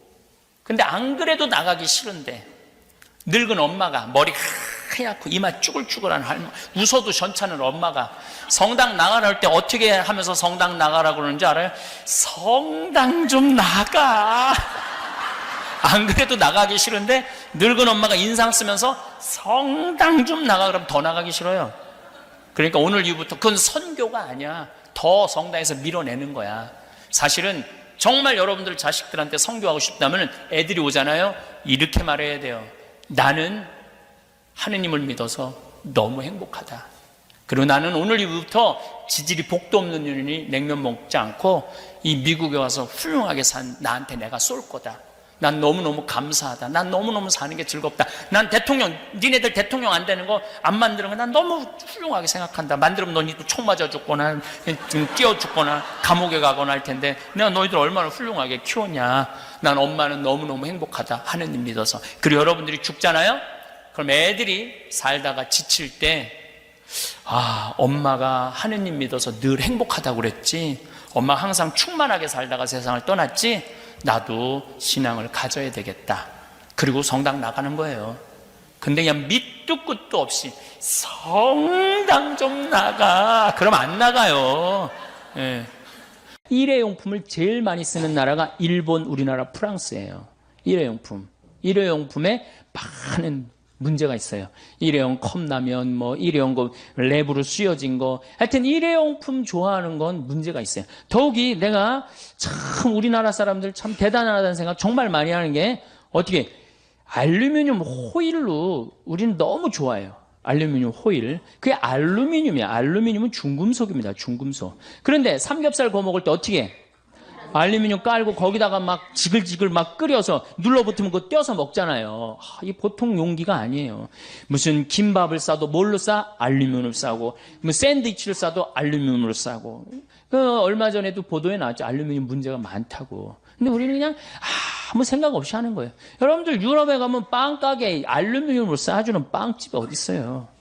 전부 다 종이로 싸주죠. 근데 우리는 이런 것도 알루미늄 탁 말아갖고 무슨 알루미늄 이렇게 하면 무슨 심리가 있어서 그런지 그렇게 알루미늄 많이 써요. 하여튼 중금속에 관계된 물질은 멀리 하면 할수록 좋은 거예요. 오늘은 환경 호르몬이라는 주제로 여러분들하고 이야기를 하고 싶습니다. 사실은 지구온난화도 우리 교회하고 연관이 굉장히 많고 오존층 파괴도 우리 이 교회하고 연관이 많지만 정말로 교회하고 연관이 많은 건 이게 바로 환경 호르몬이에요. 환경 호르몬. 환경 호르몬은 내분비계 교란 물질이라고 이야기를 합니다. 이걸 일본에서 환경 호르몬이라는 명칭을 넣었는데 정확한 명칭은 내분비계 교란 물질이에요. 그럼 내분비계가 뭐냐? 내분비계가 여자가 있고 남자가 있어요. 여자는 뭐가 흐르죠? 몸에 에스트로겐, 여성 호르몬이 흐르죠? 남자는 뭐가 흘러요? 테스토스테론이 흐릅니다. 그런데 이제 여자가 이제 이 사춘기가 되면은 이제 이 에스트로겐이 굉장히 많이 분비가 돼. 사춘기가 되면은. 그러니까 이 사춘기 때 이 여학생들을 보면은 동글동글해요. 얼굴도 동글하고 손도 동글하고 가슴도 동글하고 엉덩이도 동글동글해지고 진짜 이쁠 때예요. 이게 바로 누구 덕분이냐? 에스트로겐 덕분이에요. 그런데 요 사춘기 때 남자애들은 보면 뭐든지 각이 지기 시작합니다. 근육이 뿔뚝뿔뚝 생겨요. 조그만 팔굽혀펴기에도 팔뚝에 근육이 생기고 이거는 뭐 때문에 그러냐면 테스토스테론 때문이에요. 남성 호르몬 때문에 그래요. 그러니까 이 근육질이고 뿔뚝뿔뚝한 애가 둥글고 부들부들한 애 보면 마음이 뛸 것 같아, 안 뛸 것 같아? 가슴이. 당연히 뛰죠. 안 뛰면 이게 비정상이에요. 만약에 여러분들 자녀가 지금 15, 16 있는데 나는 엄마, 난 여자를 봐도 가슴이 안 뛰어. 얘는 문제가 굉장히 많은 애. 생리적으로 문제가 있는 애예요. 또 여자애도 이 근육질이 있는 아이를 보고 가슴이 안 뛴다. 얘도 문제가 있는 아이예요. 내가 이렇게 중학교 이렇게 강의를 가면은 중학교 환경 강의를 많이 가거든요. 강의를 가서 물어봐요. 여자애들 보고 가슴 뛰는 애들 그럼 손 들어오라 그러면은 손 한 10명밖에 안 들어. 한 반에서 한 40명 정도 되는 애들이 나머지는 창피해서 안 드는 거지. 그러면은 내가 물어봐요. 그러면은 가슴 안 뛰는 놈들은 남자 보면 가슴 뛰느냐? 그러면은 막 지적을 해요. 제가 제 보면 가슴 뛴다고. 이게 뭐예요? 게이야, 게이. 여러분들 게이가 달래 게이가 되는 게 아니에요. 1970년도에 합성 여성 에스트로겐제가 나와요. 1970년대. 이게 이름이 뭐냐면 DES라는 거예요. DES. 이때 이게 하느님이 내린 선물이라고 그랬어요. 근데 이 합성 에스트로겐을 막 임신 때 굉장히 많이 먹었어. 엄마들이. 근데 얘네들 중에 태어난 애들이 문제가 엄청나게 많은 거예요. 특별히 충격적인 보고가 나오는데 이 엄마가 임신할 때 이 합성 에스트로겐제를 먹은 엄마 자궁 안에 남자 아이였다면 얘가 태어나갖고 그 중에 지금 얘네들이 이제 35, 40 된 애들이죠. 그 중에 4분의 1이 게이가 됩니다. 그러니까 얘는 껍데기는 남자인데 안에는 뭐가 흐르는 거예요? 여성 호르몬이 흐르는 거. 과다로 여성 호르몬이 흐르는 거예요. 그러니까 여러분들 우리가 막 게이를 막 윤리적으로 몰아세울 문제가 아니고 이거는 정말 신체적인 문제로 우리가 바라볼 줄도 알아야 돼요. 그러니까 얘는 이게 둥글둥글한 걸 보고 가슴이 뛰어야 되는데 몸 안에 에스트로겐이 흐르는데 같은 에스트로겐이 흐르는 여자가 눈에 들어오겠어요? 반대의 테스토스테론이 흐르는 애가 가슴이 뛰는 거지. 그래갖고 막 사랑을 해. 막 사랑을 해갖고 너무너무 사랑해. 그래서 같이 살고 싶어갖고 결혼하고 싶어갖고 나한테 데리고 왔어. 신부님, 저는 이 사람 없으면 좀 못 삽니다. 저 이 사람이랑 결혼하게 좀 혼배 좀 해주십시오. 그렇게 왔을 때 신부가 해줘야 돼, 말아야 돼? 해줘야 된다. 한번 손 들어보세요. 해주지 말아야 된다. 이 예수님이 제일 싫어하는 사람이 누구냐면 손 안 드는 사람들이야. 이 마르코복음 3장에 보면은 1절부터 6절에 이런 얘기가 나와요. 안식일에 손이 오그라든 사람을 펴줘야 되느냐, 펴주지 말아야 되느냐, 이렇게 예수님이 물어봐요. 손 들으려고 그래. 근데 아무도 손을 안 들어요. 그러니까 녹이 띈 얼굴로 그들을 째려보시고 난 다음에 안식일에 손을 펴줘요. 이거 굉장히 중요한 거예요. 안식일에 하지 말아야 되는 건데 예수님이 분명히 손 들으려고 그러거든. 펴줘야 되느냐, 펴주지 말아야 되느냐. 이 남자애가 몸 안에 에스트로겐이 흐르는 남자애가 몸 안에 테스토스테론이 흐르는 남자애를 너무너무 사랑해서 결혼하고 싶다. 나한테 결혼 주례를 해달라고 나한테 데리고 왔다. 해줘야 되느냐? 해주지 말아야 되느냐? 자, 다시 한번 손 들어보겠습니다. 결혼시켜줘야 된다. 한번 손 들어보세요. 시켜주지 말아야 된다. 네, 좋습니다. 이제 이 문제는 교회 안에 들어오게 돼 있어요. 이 문제는 이게 교회가 바깥에서 밀어낼 문제가 아니에요, 이제는. 여러분들, 미국은 매사세체주가 법으로 이 남자와 남자의 결혼을 정식적으로 인정을 해줍니다. 그래서 모든 권리를 부여해요. 근데 얼마 전에 캘리포니아에서 역시 법으로 보장을 해줍니다. 교회는 어떻게 할 거야? 단죄할 거야? 단죄하지 말아야 될 거야? 단죄하지 말아야 돼요? 단죄해야 돼요? 이게 이제 교회가 겪는 갈등이에요. 환경의 문제가 이제 결국은 이렇게 부닥치는 거예요. 그동안 환경운동을 막 할 때 교회는 뭐라 그랬을 까 운동가들이 하는 거다. 운동가들이 하는 거다. 그렇게 한켠으로 밀어냈는데 이제는 운동가들이 하는 문제가 아니야. 교회의 실질적인 문제로 다가옵니다. 실질적인. 여러분들 2006년에 3살짜리 여자아이가 중국 길림성에서 생리를 합니다. 3살짜리 아이가 중국이 발칵 뒤집혀졌어요. 3살짜리가 어떻게 생리를 하느냐? 발칵 뒤집혀져갖고 이 추적을 해봤어요. 요즘 중국 스촨성 그 지진 때문에 우리가 중국을 새롭게 많이 보죠. 중국은 어떻게 애 하나에 엄마, 아버지, 외할머니, 외할아버지, 친할머니, 친할아버지 애 하나에 몇 명이 매달려 있어? 6명이 매달려 있는 거예요. 그러니까 얘한테 너무너무 잘해주는 거야.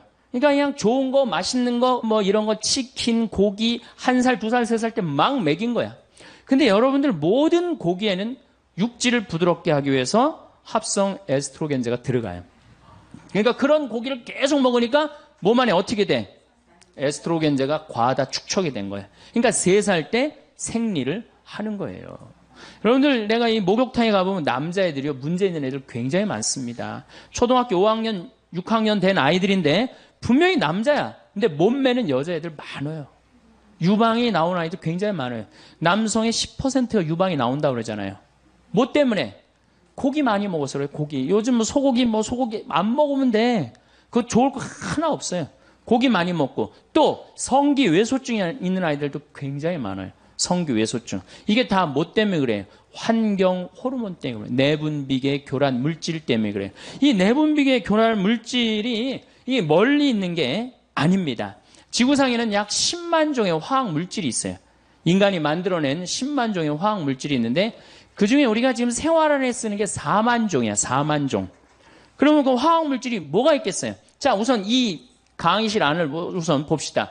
여기 이 지붕 천정에 있는 이 텍스, 이거 화학 물질이에요, 화학 물질 아니에요?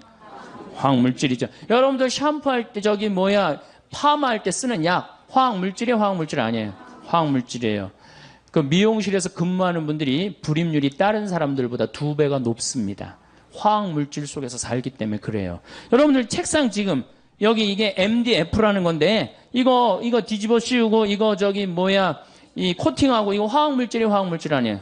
화학 물질이죠. 이 바닥에 있는 타일 이거 화학 물질이 화학 물질 아니에요? 화학 물질이에요. 여러분들이 입고 있는 합성 수지 화학 물질이 화학 물질 아니에요? 화학 물질이에요. 그러니까 인간한테 둘러싸여 있는 거 화학 물질 아닌 게 없어요. 특히 이 문에 저 페인트야말로 독성 화학 물질입니다. 그래서 여러분들 뭐 새집 증후군 같은 거 나 그거 걸린 분들 봤는데 굉장히 심각해요. 온갖 그냥 VOC라고 휘발성 유기 화합물, 이게 좀 말이 갑자기 어려워지죠. VOC라고 휘발성 유기 화합물이 있는데 쉽게 알 수 있는 게 뭐냐면 여름에 이 휘발유 자동차의 휘발유로 아지랑이 막 올라가는 거 있죠. 굉장히 독한 물질이에요. 그게 발암 물질이거든요. 근데 난 뭐 아르바이트 한다고 애들이 막 인라인 스케이트 타고 그 막 젊은 애들이 막 왔다 갔다 하는 거 굉장히 좀 걱정돼요. 그 화학 물질 덩어리 속에 애가 돌아다니는 거예요. 그런 아이들의 내분비가 교란이 온다는 거예요. 또 여러분들 뭐가 화학 물질이 또 있어요? 여러분들이 쓰는 합성 세제 굉장히 독한 물질입니다. 합성 세제, 주방 세제, 샴푸. 특별히 샴푸 같은 경우는 남자의 정자, 머리도 함몰시키고 꼬리도 녹인다는 거 아니에요. 그러니까 무슨 우리 생활 안에 이 건물도 화학물질 덩어리고 우리가 쓰는 세제도 화학물질 덩어리고 특히 DDT, 농약 이거는 굉장히 독한 화학물질이에요. 근데 제가 강원도 평창에서 나도 농사를 짓고 한 5,000평 지금 농사를 짓고 사는 사람이지만은 나는 농약을 안 치고 살지만은 농약 안 치고 사는 내가 얼마나 동네에서 욕먹는지 몰라요. 농약을 안 치는 건 농사 짓는 사람들한테 이해가 안 되는 일이에요. 농약을 안 치는 건. 그래갖고 우리 밭이 농약을 안 치니까 우리 밭에 풀이 잔뜩 나갖고 씨가 날라가갖고 자기네 밭 풀 많이 생긴다고 욕을 내가 그 동네 총회 가면 맨날 욕먹어요. 70, 80된 할아버지. 신부님 그 농사 그렇게 짓는 거 아닙니다. 그 풀도 약도 주고 그래야지. 그게 무슨 농사입니까? 그러니까 시골에서는 농약을 안 친다는 걸 꿈을 못 꿔요. 그러니까 여러분들이 먹는 물질의 대부분 먹는 양식은 대부분 뭐가 쳐준다고 생각하면 돼? 농약. 특히 고추 같은 경우는 농약 안 치고는 꿈도 못 꿉니다. 그러니까 이 시골에 풍경이 있어요. 비가 오고 나면 7, 8월에 비가 오고 비님이 오시고 나면은 이제 남편하고 경운기를 끌고 나가갖고 남편이 이제 분무기를 하고 아내는 그 경운기에 그 농약 한 거 이렇게 줄 해갖고 풀어줘요. 그럼 남편이 그걸 뿌려요. 그 모든 농촌의 공통적인 모습이에요. 그걸 가지고 우리가 먹는 거예요. 그 농약에 묻어있는 물질도 바로 내분비계 교란 물질이라는 거예요. 이런 거에 그리고 스티로폼, 비닐, 그 다음 아이들 요새 여러분들 텔레비에 가끔 나오죠. 장난감, 플라스틱에 환경 호르몬 물질이 많다. 그러니까 이 GM에서 1928년에 이 스티로폼을 발명을 해요. 그럴 때 뭐라고 그랬어? 신이 내린 선물이라고 그랬어요. 그런데 불과 50년이 지난 지금에는 다이옥신을 유발하는 가장 독성 물질이 되어 있어요. 그러니까 전기 절연체, 이 특별히 뭐 이런 거 전기 이것도 굉장히 독성이 강한 거예요. 이런 거에 둘러싸여 있는 인간의 내분비가 교란이 안 일어날 수가 없다는 거예요. 어느 정도로 성전환이 일어나느냐면은 이 독수리들이 이 DDT에 이제 오염된 이런 뭐 조그만 물고기 뭐 이런 것들을 먹다가 이제 성전환이 일어납니다. 성전환 역할이 일어나는 거예요. 미국의 아포프카 호수에는 악어들이 사는데 유명한 거예요. 95%의 악어가 멸종이 돼버립니다. 조사를 해보니까 성기가 그 수컷 성기가 아예 없어져 버린 거예요. 조그만 거예요. 결합을 할 수가 없는 거예요. 그 원인을 다 찾아보니까 DDT에서 다 농약에서 찾는 거예요. 농약에서. 그래서 이런 거에 오염된 사람들한테 어떤 이제 문제가 오느냐면 남자의 1940년도에 태어난 남자는 정자가 1cc당 몇 마리가 있느냐면 1억 4천만 마리가 나와요. 1cc당. 엄청나게 나오죠. 남자가 한 번 사정을 하면 한 5억 마리 정도 나와요. 그 중에 1cc당 1억 4천만 마리. 굉장히 많은 거죠. 그 중에 하나만 딱 난자하고 결합하면은 생명이 되는 거잖아요. 근데 1970년도에 태어난 아이들, 지금 30대 아이들은 1cc당 7,200만 마리로 줄어듭니다. 7천, 반으로 딱 줄어들어요. 근데 1980년도에 태어난 아이들은 1cc당 3,200만 마리로 줄어들어요. 3천만 마리 이하부터는 무정자증이에요. 무정자증. 무정자증 많이 들어보셨죠? 내가 혼배 이렇게 해주고 본당 신부로 있을 때 혼배 해주고 제일 관심 있는 게 뭐야? 애가 있느냐 없느냐예요. 내가 환경 운동하는 신부니까. 그래서 애 없는 집은 내가 계속 물어봐요. 언제 임신할 거냐? 왜 애는 안 생기느냐? 근데 내가 정말로 세례를 주고 아주 열심한 남자인데, 결혼을 했는데 등치는 뭐 3만한데 애가 없는 거 2년 동안. 그래서 내가 불렀어요. 너 왜 애가 없느냐? 이 남자애가 쭈삣쭈삣 하더라고요. 혹시 너 무정자증 아니냐? 그랬더니 병원 가니까 그렇다는 거예요. 몸은 건장한데 이 내분비 교란 체계가 망가진 거예요. 그럼 지금 중고등학교들은 몇 마리냐? 2,700만 마리로 줄어들었어요. 그러니까 지금 중고등학교들은 굉장히 위험한 무정자증이라는 거예요. 굉장히 위험한. 근데 이게 테오 콜본이라는 유명한 미국의 동물학자가 있어. 할머니야. 박사학위를 56살 때 땁니다. 이 할머니가. 지금 굉장히 나이를 많이 먹었죠. 95년도에 무슨 책을 썼느냐면 Our Stolen Future라는 책을 써요. 우리의 도둑 맞은 미래. 우리 미래는 이미 도둑 맞았다는 거야. 왜? 이 대물림 독극이라고 그래. 대물림 독극. 엄마가 많이 오염됐으면 자식한테는 더 심한 상태로 오염이 되는 거. 그리고 그 다음 자식한테는 더 심하게 오염이 되는 거예요. 그래서 이 내분비기 교란 물질, 환경 호르몬을 대물림 독극이라고 합니다. 제가요, 한 7년 전에 대전 법동성당에 가서 강의를 한 적이 있어요. 환경 강의를 했어요. 교우들한테. 그때 굉장히 많이 모였어요. 교우들이. 환경 강의를 이제 끝나고 사제관에 앉아서 차를 한 잔 마시는데 머리가 하얀 할아버지가 저를 찾아왔어요. 신부님, 강의 참 많이 들었습니다. 잘 들었습니다. 어떻게 젊은 신부님이 그런 강의를 할 줄은 꿈에도 몰랐다는 거예요. 그런데 사실은 제가 대전 보건대학 대학 원장입니다. 내가 뻔데기 앞에서 주름을 잡았던 거죠. 그런데 신부님, 심각합니다. 어떻게 심각하냐면 자기네 학교 학생들 1, 2학년 아이들 정자를 채취해갖고 검사한 결과 7년 전 얘기예요. 7천만 마리 넘는 애들이 한 명도 없다는 거예요. 현장에 있는 저로서는 이게 보통 심각한 문제가 아닙니다. 이러다 가면은 정말로 이게 대가 끊깁니다. 그러니까 우리들이 말하는 것보다 신부님이 말하는 게 훨씬 권위가 있으니까 내가 이건 정말로 신부님한테 간곡히 부탁을 합니다. 신부님 어디 강의 가실 때마다 제 얘기를 꼭 해주십시오. 그래갖고 제가 지금도 어딜 다니면 그 대전보건대학 원장님 얘기를 꼭 합니다. 여러분들 자녀들은 이미 망가져 있는 거예요. 그러니까 여러분들이 고해성사 볼 때 난 자식을 미웠습니다. 공부 못해갖고 미웠습니다. 이건 죄도 아니에요. 난 합성세제로 내 속옷을 빨아갖고 지금 대를 끊고 있습니다. 그게 내가 이렇게 그 본당 신부할 때 가정방문, 특히 냉담자만 방문한 적이 있어요. 쉬는 교우들만. 근데 젊은 교우들의 냉담의 원인 대부분은 불임 때문이에요. 난 깜짝 놀랐어요. 왜 불임 때문이야? 아니 하느님이 생명을 점지해 준다고 그래갖고 성당 나가서 열심히 빌었는데 생겨요 안 생겨요? 안 생겨요. 그러니까 자꾸 실망하니까 성당에 안 나가는 거예요. 자신감도 없고. 그러니까 불임 부부 이렇게 남편들을 보면 왠지 자신감이 없어 보이는 거예요. 그러니까 이게 이제 불임의 문제가 어떤 개인의 문제가 아니라 우리 사회의 문제가 돼버린 거예요. 사회의 문제가 돼버리고 교회의 문제가 돼버린 거예요. 여러분들 지금 불임률을 약 200만 명으로 보고 있어요. 200만 명으로. 심하게는 20%까지 보고 있어요. MBC인가 어디에서 한번 그걸 하는데 20%. 스스로 정관 수술을 했든 안 했든 모든 불임자를 20%로 보고 있어요. 그러니까 이게 불임률이, 그러니까 이제 그 책이 95년도에 나왔는데 30년 후에는 50%가 불임률이 될 거라는 거예요. 그러니까 2025년에는 50%가 불임률이 되고 50년에는 다 불임률이 될지도 모른다는 그런 무서운 주장을 하더라고요. 그러니까 지금 우리는 이 지구가 온난화라든가 오존층 파괴, 해수면 상승 이런 문제보다도 더 실질적인 문제는 뭐야? 환경 호르몬이에요. 그래서 환경 호르몬이 지구 3대 환경 문제입니다. 뭐 여러분들 막 그 수없이 막 사이클론 뭐 이런 얘기 굉장히 많이 듣죠? 근데 모든 학자들이 가장 심각한 3대 환경 문제는 지구온난화, 오존층 파괴, 환경 호르몬이야. 우리 환경 호르몬은 이게 우리 교회하고 직접 연관이 있는 겁니다. 이제 이렇게 자꾸 불임자가 생기니까 이제 어떤 문제가 생기느냐 하면은 난자를 매매합니다. 우리나라 여대생들이 난자를 팔아요, 일본에.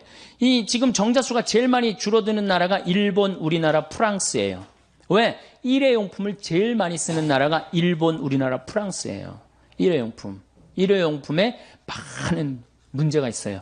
일회용 컵라면, 뭐 일회용 거 랩으로 씌워진 거. 하여튼 일회용품 좋아하는 건 문제가 있어요. 더욱이 내가 참 우리나라 사람들 참 대단하다는 생각 정말 많이 하는 게 어떻게 알루미늄 호일로 우리는 너무 좋아해요. 알루미늄 호일. 그게 알루미늄이야. 알루미늄은 중금속입니다. 중금속. 그런데 삼겹살 구워 먹을 때 어떻게 해? 알루미늄 깔고 거기다가 막 지글지글 막 끓여서 눌러붙으면 그거 떼어서 먹잖아요. 이게 보통 용기가 아니에요. 무슨 김밥을 싸도 뭘로 싸? 알루미늄을 싸고, 뭐 샌드위치를 싸도 알루미늄으로 싸고. 그 얼마 전에도 보도에 나왔죠. 알루미늄 문제가 많다고. 근데 우리는 그냥 아무 생각 없이 하는 거예요. 여러분들 유럽에 가면 빵 가게에 알루미늄으로 싸주는 빵집이 어디 있어요? 전부 다 종이로 싸주죠. 근데 우리는 이런 것도 알루미늄 다 말아갖고 무슨 알루미늄 이렇게 하면 무슨 그 무슨 심리가 있어서 그런지 그렇게 알루미늄 많이 써요. 하여튼 중금속에 관계된 물질은 멀리 하면 할수록 좋은 거예요. 여러분들. 그래서 내가 만드는 하늘샘 비누 그거 많이 쓰라는 거야. 그래서 비누를 만든 거야. 거기에 계면 활성제가 들어있지 않기 때문에. 그래서 쓰라는 거예요.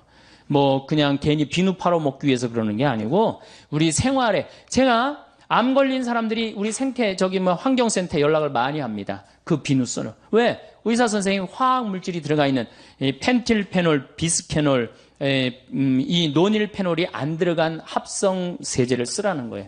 그러니까 자연적인 방법, 기름으로 만드는 거, 콩기름으로 만드는 거, 돼지기름으로 만드는 거 그걸로 써야 되거든요. 합성으로 된 건 쓰면 안 되거든요. 어쨌든 이 난자 매매를 하는 거예요. 한 난자 하나에 얼마? 400만 원에서 500만 원 파는 거예요. 그러니까 난자 4개만 팔면은 어때요? 한 2천만 원 생기면 학비도 생기고 생활비도 생기고 그렇잖아요.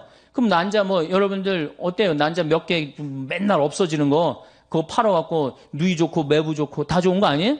그래갖고 파는 거야. 근데 여기는 엄청난 함정이 들어있어요. 이건 생명이야, 생명. 생명이기 때문에 자기 필요에 의해서 팔았다. 좋아. 근데 결혼을 했는데 내가 애를 놓고 보니까 이게 기가 막힌 거야. 너무너무 사랑스러운 거야.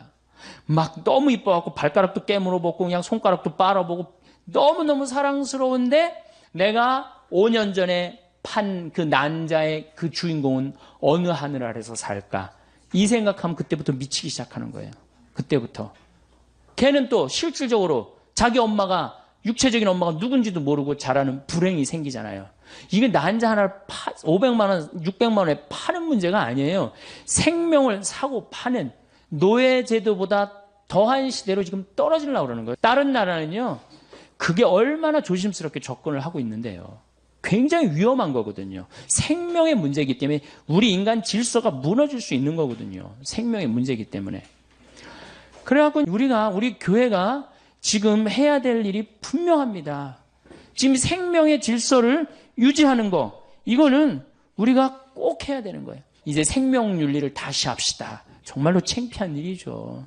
생명의 질서를 우리가 역행하는 거. 그래서 교회가 새로운 사상이, 새로운 체제가 이제 생겨야 되는데 그게 뭐야? 바로 에코크러시, 바이오크러시 시대로 넘어가고 있어요. 근데 교회가 아직도 거기에 대한 준비가 돼 있지 않다. 그러면은 이 교회는 이제 심각한 문제를 이제 직면하게 될 겁니다. 자, 이제 앞으로는 우리 이 세계가 어떻게 돼갈 거냐? 앞으로 인간이 세 종류가 나옵니다. 오리지널 인간, 우리같이 오리지널 인간. 이렇게 엄마 아빠가 이렇게 정상적으로 만나갖고 정상적으로 이렇게 한 오리지널 인간. 오리지널 인간. 그 다음에 DNA 조작 인간. 그 다음에 사이버 인간이 나와요.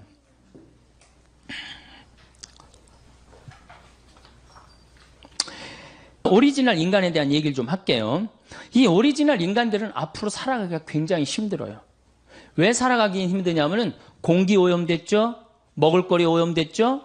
그럼 점점 경쟁력 떨어지는 거예요. 거기다가 내분비 교란이 일어나갖고 정자수 줄어들죠? 여자는 자궁 호르몬 지수라는 게 있어요. 그게 지수가 자꾸 높으면은 착상이 안 되는 거예요. 자궁이 망가져갖고. 그러니까 호르몬 지수 나빠지면. 그러니까 지금 우리 같은 오리지널 인간은 이제 앞으로 이 지구에서 살아가기가 굉장히 힘들어요.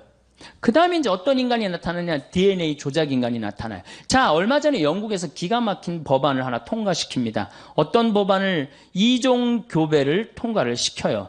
사람하고 소하고 섞는 거를 통과를 시키죠. 그렇죠? 그래갖고 지금은 이제 뭐 문제가 많으니까 저기 사람하고 사람 사이에 생명을 죽인다 살린다 복제를 할 수 있다는 거. 그 다음부터 복제하기 시작했는데 소를 복제하고 뭐 고양이를 복제하고 개를 복제하고 그 다음에 남아있는 게 뭐예요? 인간이에요, 인간. 그거 복제하겠다고 그게 돈이 되니까. 거기 200만 명이 지금 접속해 있다는 거 아니에요. 나도 복제 좀, 내 죽은 애 좀 살려달라고. 죽었는데 그 살 좀 떼어내갖고 난자 하나만 빌려갖고 그 안에다가 안에 핵을 제거하고 그 안에다가 체세포는 뭐 핵 분열해갖고 사람으로 된다는 거 아니에요. 그러니까 내가 복제를 하고 싶어. 내 살점을 떼내갖고 지금 내 아이를 하나 복제를 했어. 난자를 하나 빌려갖고. 그럼 나하고 DNA 구조가 똑같은 쌍둥이가 40년 후에 태어나는 거예요. 그러니까 영생이라는 단어가 나옵니다. 영생이라는 단어가 나오는 거예요. 왜? 똑같이. 뭐, 심지어는 그 클로네이드사에 그 뭐 연결된 라헬인가 누구는 뭐라 그래. 머리에 모든 기억력을 다운받을 수 있대잖아요. 컴퓨터에. 다운을 받아서 어떻게 하겠다는 거야? 복제한 그 인간에게 다운을 시켜준다는 거야. 그러면 내 모든 기억력을 가지고 사니까 영생을 한다는 요즘 그 사람들의 논리예요.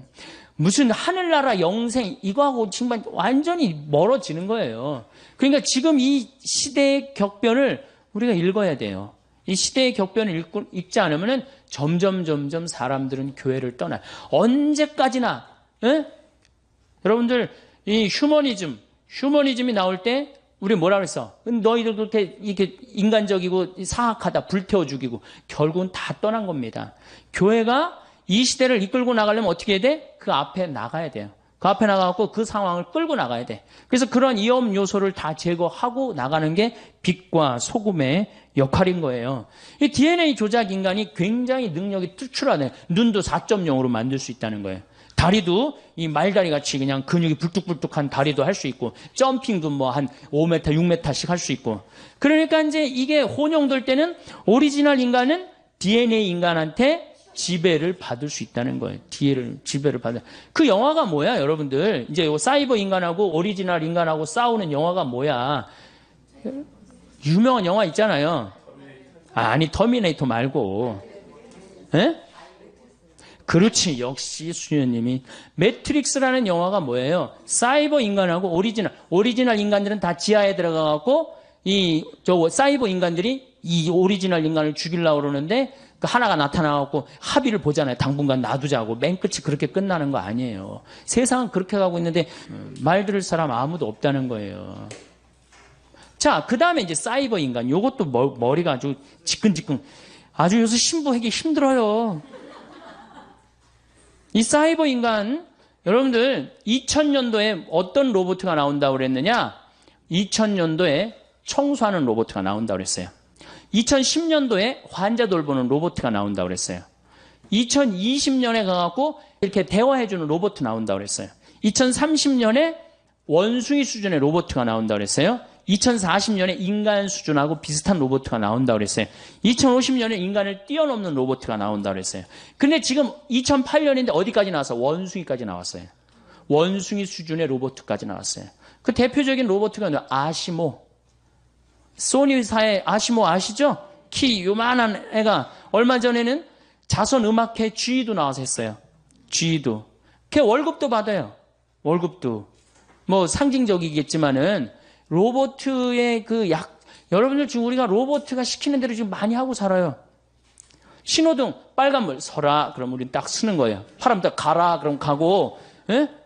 우리가 지금 로봇에 의해서 우리 자신도 모르게 굉장히 많이 움직여지고 있어요. 우리 자신도 모르게. 근데 이 사이버 로봇 2030년에는 어떤 로봇가 나오느냐?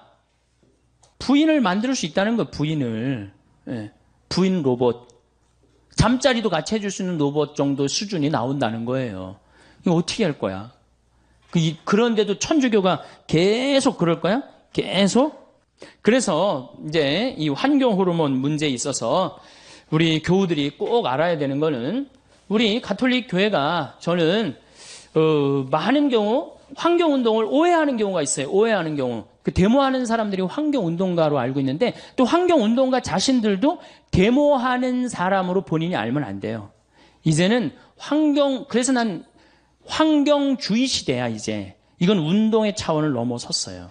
이제 환경주의로 넘어가고 있어요. 환경주의로 넘어가면서 이제 우리의 관심은 이제 바뀌어야 돼.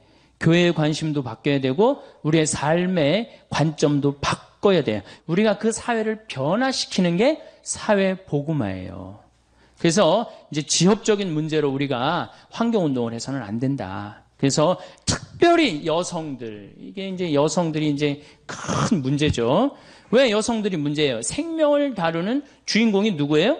바로 여성입니다. 여성들이 자기 자신의 역할을, 그래서 이제는 에코 페미니즘 시대라고 그러잖아요. 그래서 이제 이렇게 연결이 됩니다. 에코 페미니즘. 에코 페미니즘은 뭐냐? 이제는 여성주의로 넘어왔어요. 여성주의로 넘어오고 거기 앞에 무슨 단어가 하나 붙여져? 에코자가 붙어져. 에코, 생태 여성주의. 크러쉬 시대의 주인공이 돼야 된다는 거야. 생태주의 시대. 왜? 여러분들, 남자가 지배하는 세상에서는 하느님이 남성으로 불릴 수 있죠? 근데 하느님이 누가 남성이래? 하느님이 남성이에요? 하느님이 성이 있어요, 없어요? 하느님이 무슨 성이 없어요? 우리 인간편에서 하느님을 아버지라고 부르는 거지 실질적으로는 하느님은 성이 없으신 분이에요. 근데 남자들이 세상을 지배했으니까 하느님을 남자 입장에서 생각하고 표현해서 뭐라 그래? 하늘에 계신 우리 아버지라고 그랬잖아요. 그런데 실질적으로 하느님은 아버지의 성보다는 어머니의 성이 훨씬 가깝다는 거예요. 생명을 창조해내고 만물을 길러내고 이거 다 남자가 애 놓는데 해는 일 뭐 있어요? 그리고 모든 그건 다 누가 해요? 여성이 다 합니다. 그만큼 여성은 생명에 있어서 풍요롭다는 거예요. 그래야지 이제 제대로 돌아간다는 거예요. 그래야지 제대로 돌아가야 된다는 거예요. 자, 보십시오. 이제 자, 여성이 세상을 지배해야 되는데 그래서 이제 여성이 굉장히 앞으로 나가는데 천주교는 여성이 앞으로 나갑니까? 안 나갑니까? 나가고 싶어도 나갈 길이 없잖아. 모든 결정권을 누가 갖고 있어요? 주교님들이 갖고 있잖아요. 주교님이 남자예요, 여자예요? 뭐 감정 있어요?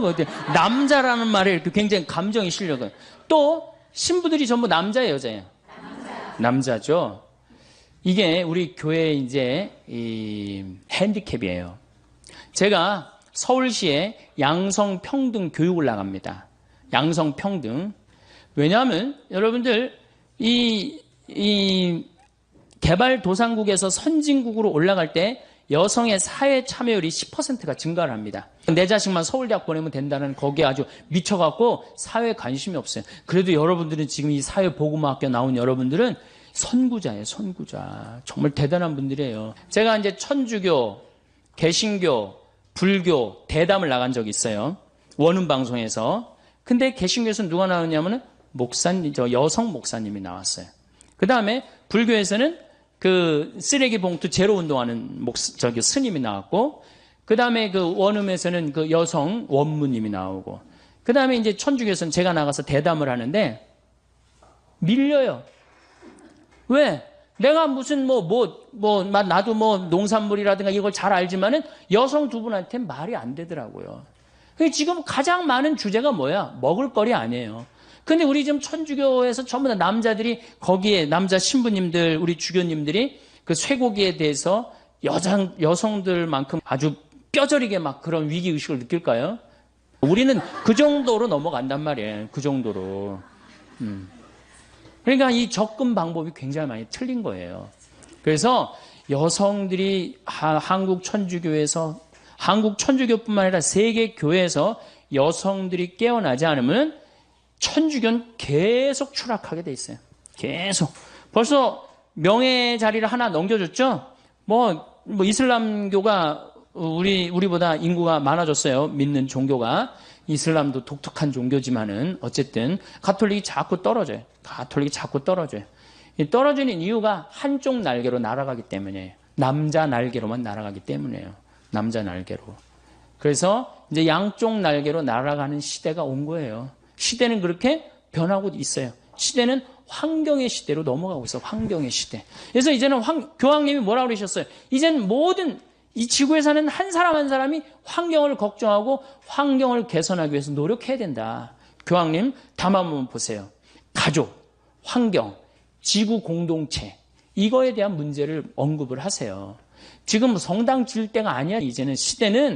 이제는 여러분들 건물에서 눈에 안 보이는 문화 공간으로 지금 넘어가고 있어요. 사이버 공간으로 넘어가고 있어요. 그러니까 이런 공간에 우리 천주교가 이제는 바뀌어야 되는데 거기에 가장 자극적인 게 뭐냐? 바로 환경 호르몬 문제라는 거예요. 내분비계 교란 물질. 이 내분비계 교란 물질에서 자, 이 사이버 인간이 이제 다 단종이 됐어. 오리지널 인간이 단종이 됐어. 한들 하느님이 안 계십니까? 여러분들 45억 년 전에 지구가 탄생했을 때 하느님 계셨어요? 안 계셨어요? 계셨죠? 그때 우리 인간 있었어요? 없었어요? 우리는 아무것도 아니에요. 공룡이 막 활개칠 때 우리 인간이 있었어요? 없었어요? 우리 지금 없어진다 하더라도 DNA 조작 인간이 인간의 뒤를 잇는다. 어떨 것 같아요? 우리 인간은 억울할 수 있지만은 이걸 진화라고 표현합니다. 인간의 의지에서 DNA 조작 인간이 진화하는 거예요. 그리고 사이버 인간이 딱 나타났어. 사이버 인간이 나타나갖고 내가 이제 한 70이 됐는데 신부님 저 세례 좀 주십시오. 너는 로봇이기 때문에 세례 안 돼. 라고 얘기할 수 있을까요? 못합니다. 넌 로봇이기 때문에 너는 세례 못 줘. 그럼 사이버 인간들끼리 모여갖고 야 우리 세례 안 주는 데더라. 우리끼리 모여서 신부 하나 만들자. 그래갖고 그 로봇 중에 하나 서품 주문은 그걸로 끝나는 거 아니야. 끝나는 거 아니에요? 내가 너무 앞서 나가나 지금? 오늘? 너무 앞서 나가요? 근데 이미 그런 상태로 접어들고 있어요. 교회는 지금 아직도 뜨리덴틴 공의에 1520년도에 한 뜨리덴틴 공의에 머물러 있으면 안 됩니다. 그리고 역사적으로 교회가 항상 끌고 나갔지 끌려다니면서부터는 교회를 떠났어요. 끌려다니면서부터는. 우리가 끌고 나가야 돼. 그러니까 환경 문제. 여러분들 1980년대 제일 믿고 싶은 종교 천주교였어요. 근데 지금은 3등으로 떨어졌어요. 제일 믿고 싶은 종교 어디로 바뀌었어요? 불교로 바뀌었어요. 왜? 80년대부터 불교는 내가 그때부터 불교에 굉장히 관심이 많았는데 그때부터 환경 문제를 불교 조계종 거기에 아예 담당하는 스님이 계셨어요. 그리고 아주 정책적으로 그 조계종 거기 안에서 이 책도 정책적으로 출간을 다 했어요. 그러니까 제대로 잡은 거지. 시대의 흐름을 제대로 잡으니까 사람들이 어디로 나가요? 불교로 가는 거예요. 그런 생각이 들어요. 사람이 성전이거든. 학교 학생들은 이제 내가 바로 성전이다. 세상에 나가갖고 우리가 세상의 빛과 소금이 돼야 되겠다. 그런 생각을 하시고 그 얘기를 하도록 하겠습니다. 감사합니다. 몇 해 전 친구가 암 수술로 병원에 입원해 있을 때 담당 선생님께서 하신 말씀이 생각이 나네요. 일회용품 물건으로 뜨거운 음식 담는 거 주의하라는 말씀. 그때는 그런가 보다 했는데 우리 몸에 해로운 영향을 줄 수 있는 화합물, 주로 플라스틱이나 화학제품 등 이러한 물질은 우리 몸의 호르몬 시스템에 영향을 미치며 생식기관 문제, 대사 이상, 암 등의 질병을 유발할 수 있습니다. 따라서 환경호르몬 물질을 피하기 위해 식품이나 생활용품을 선택할 때에는 신중하게 고르고 플라스틱 사용을 최소화하여야 합니다. 환경호르몬 물질에 주의하여 건강한 삶을 유지합시다.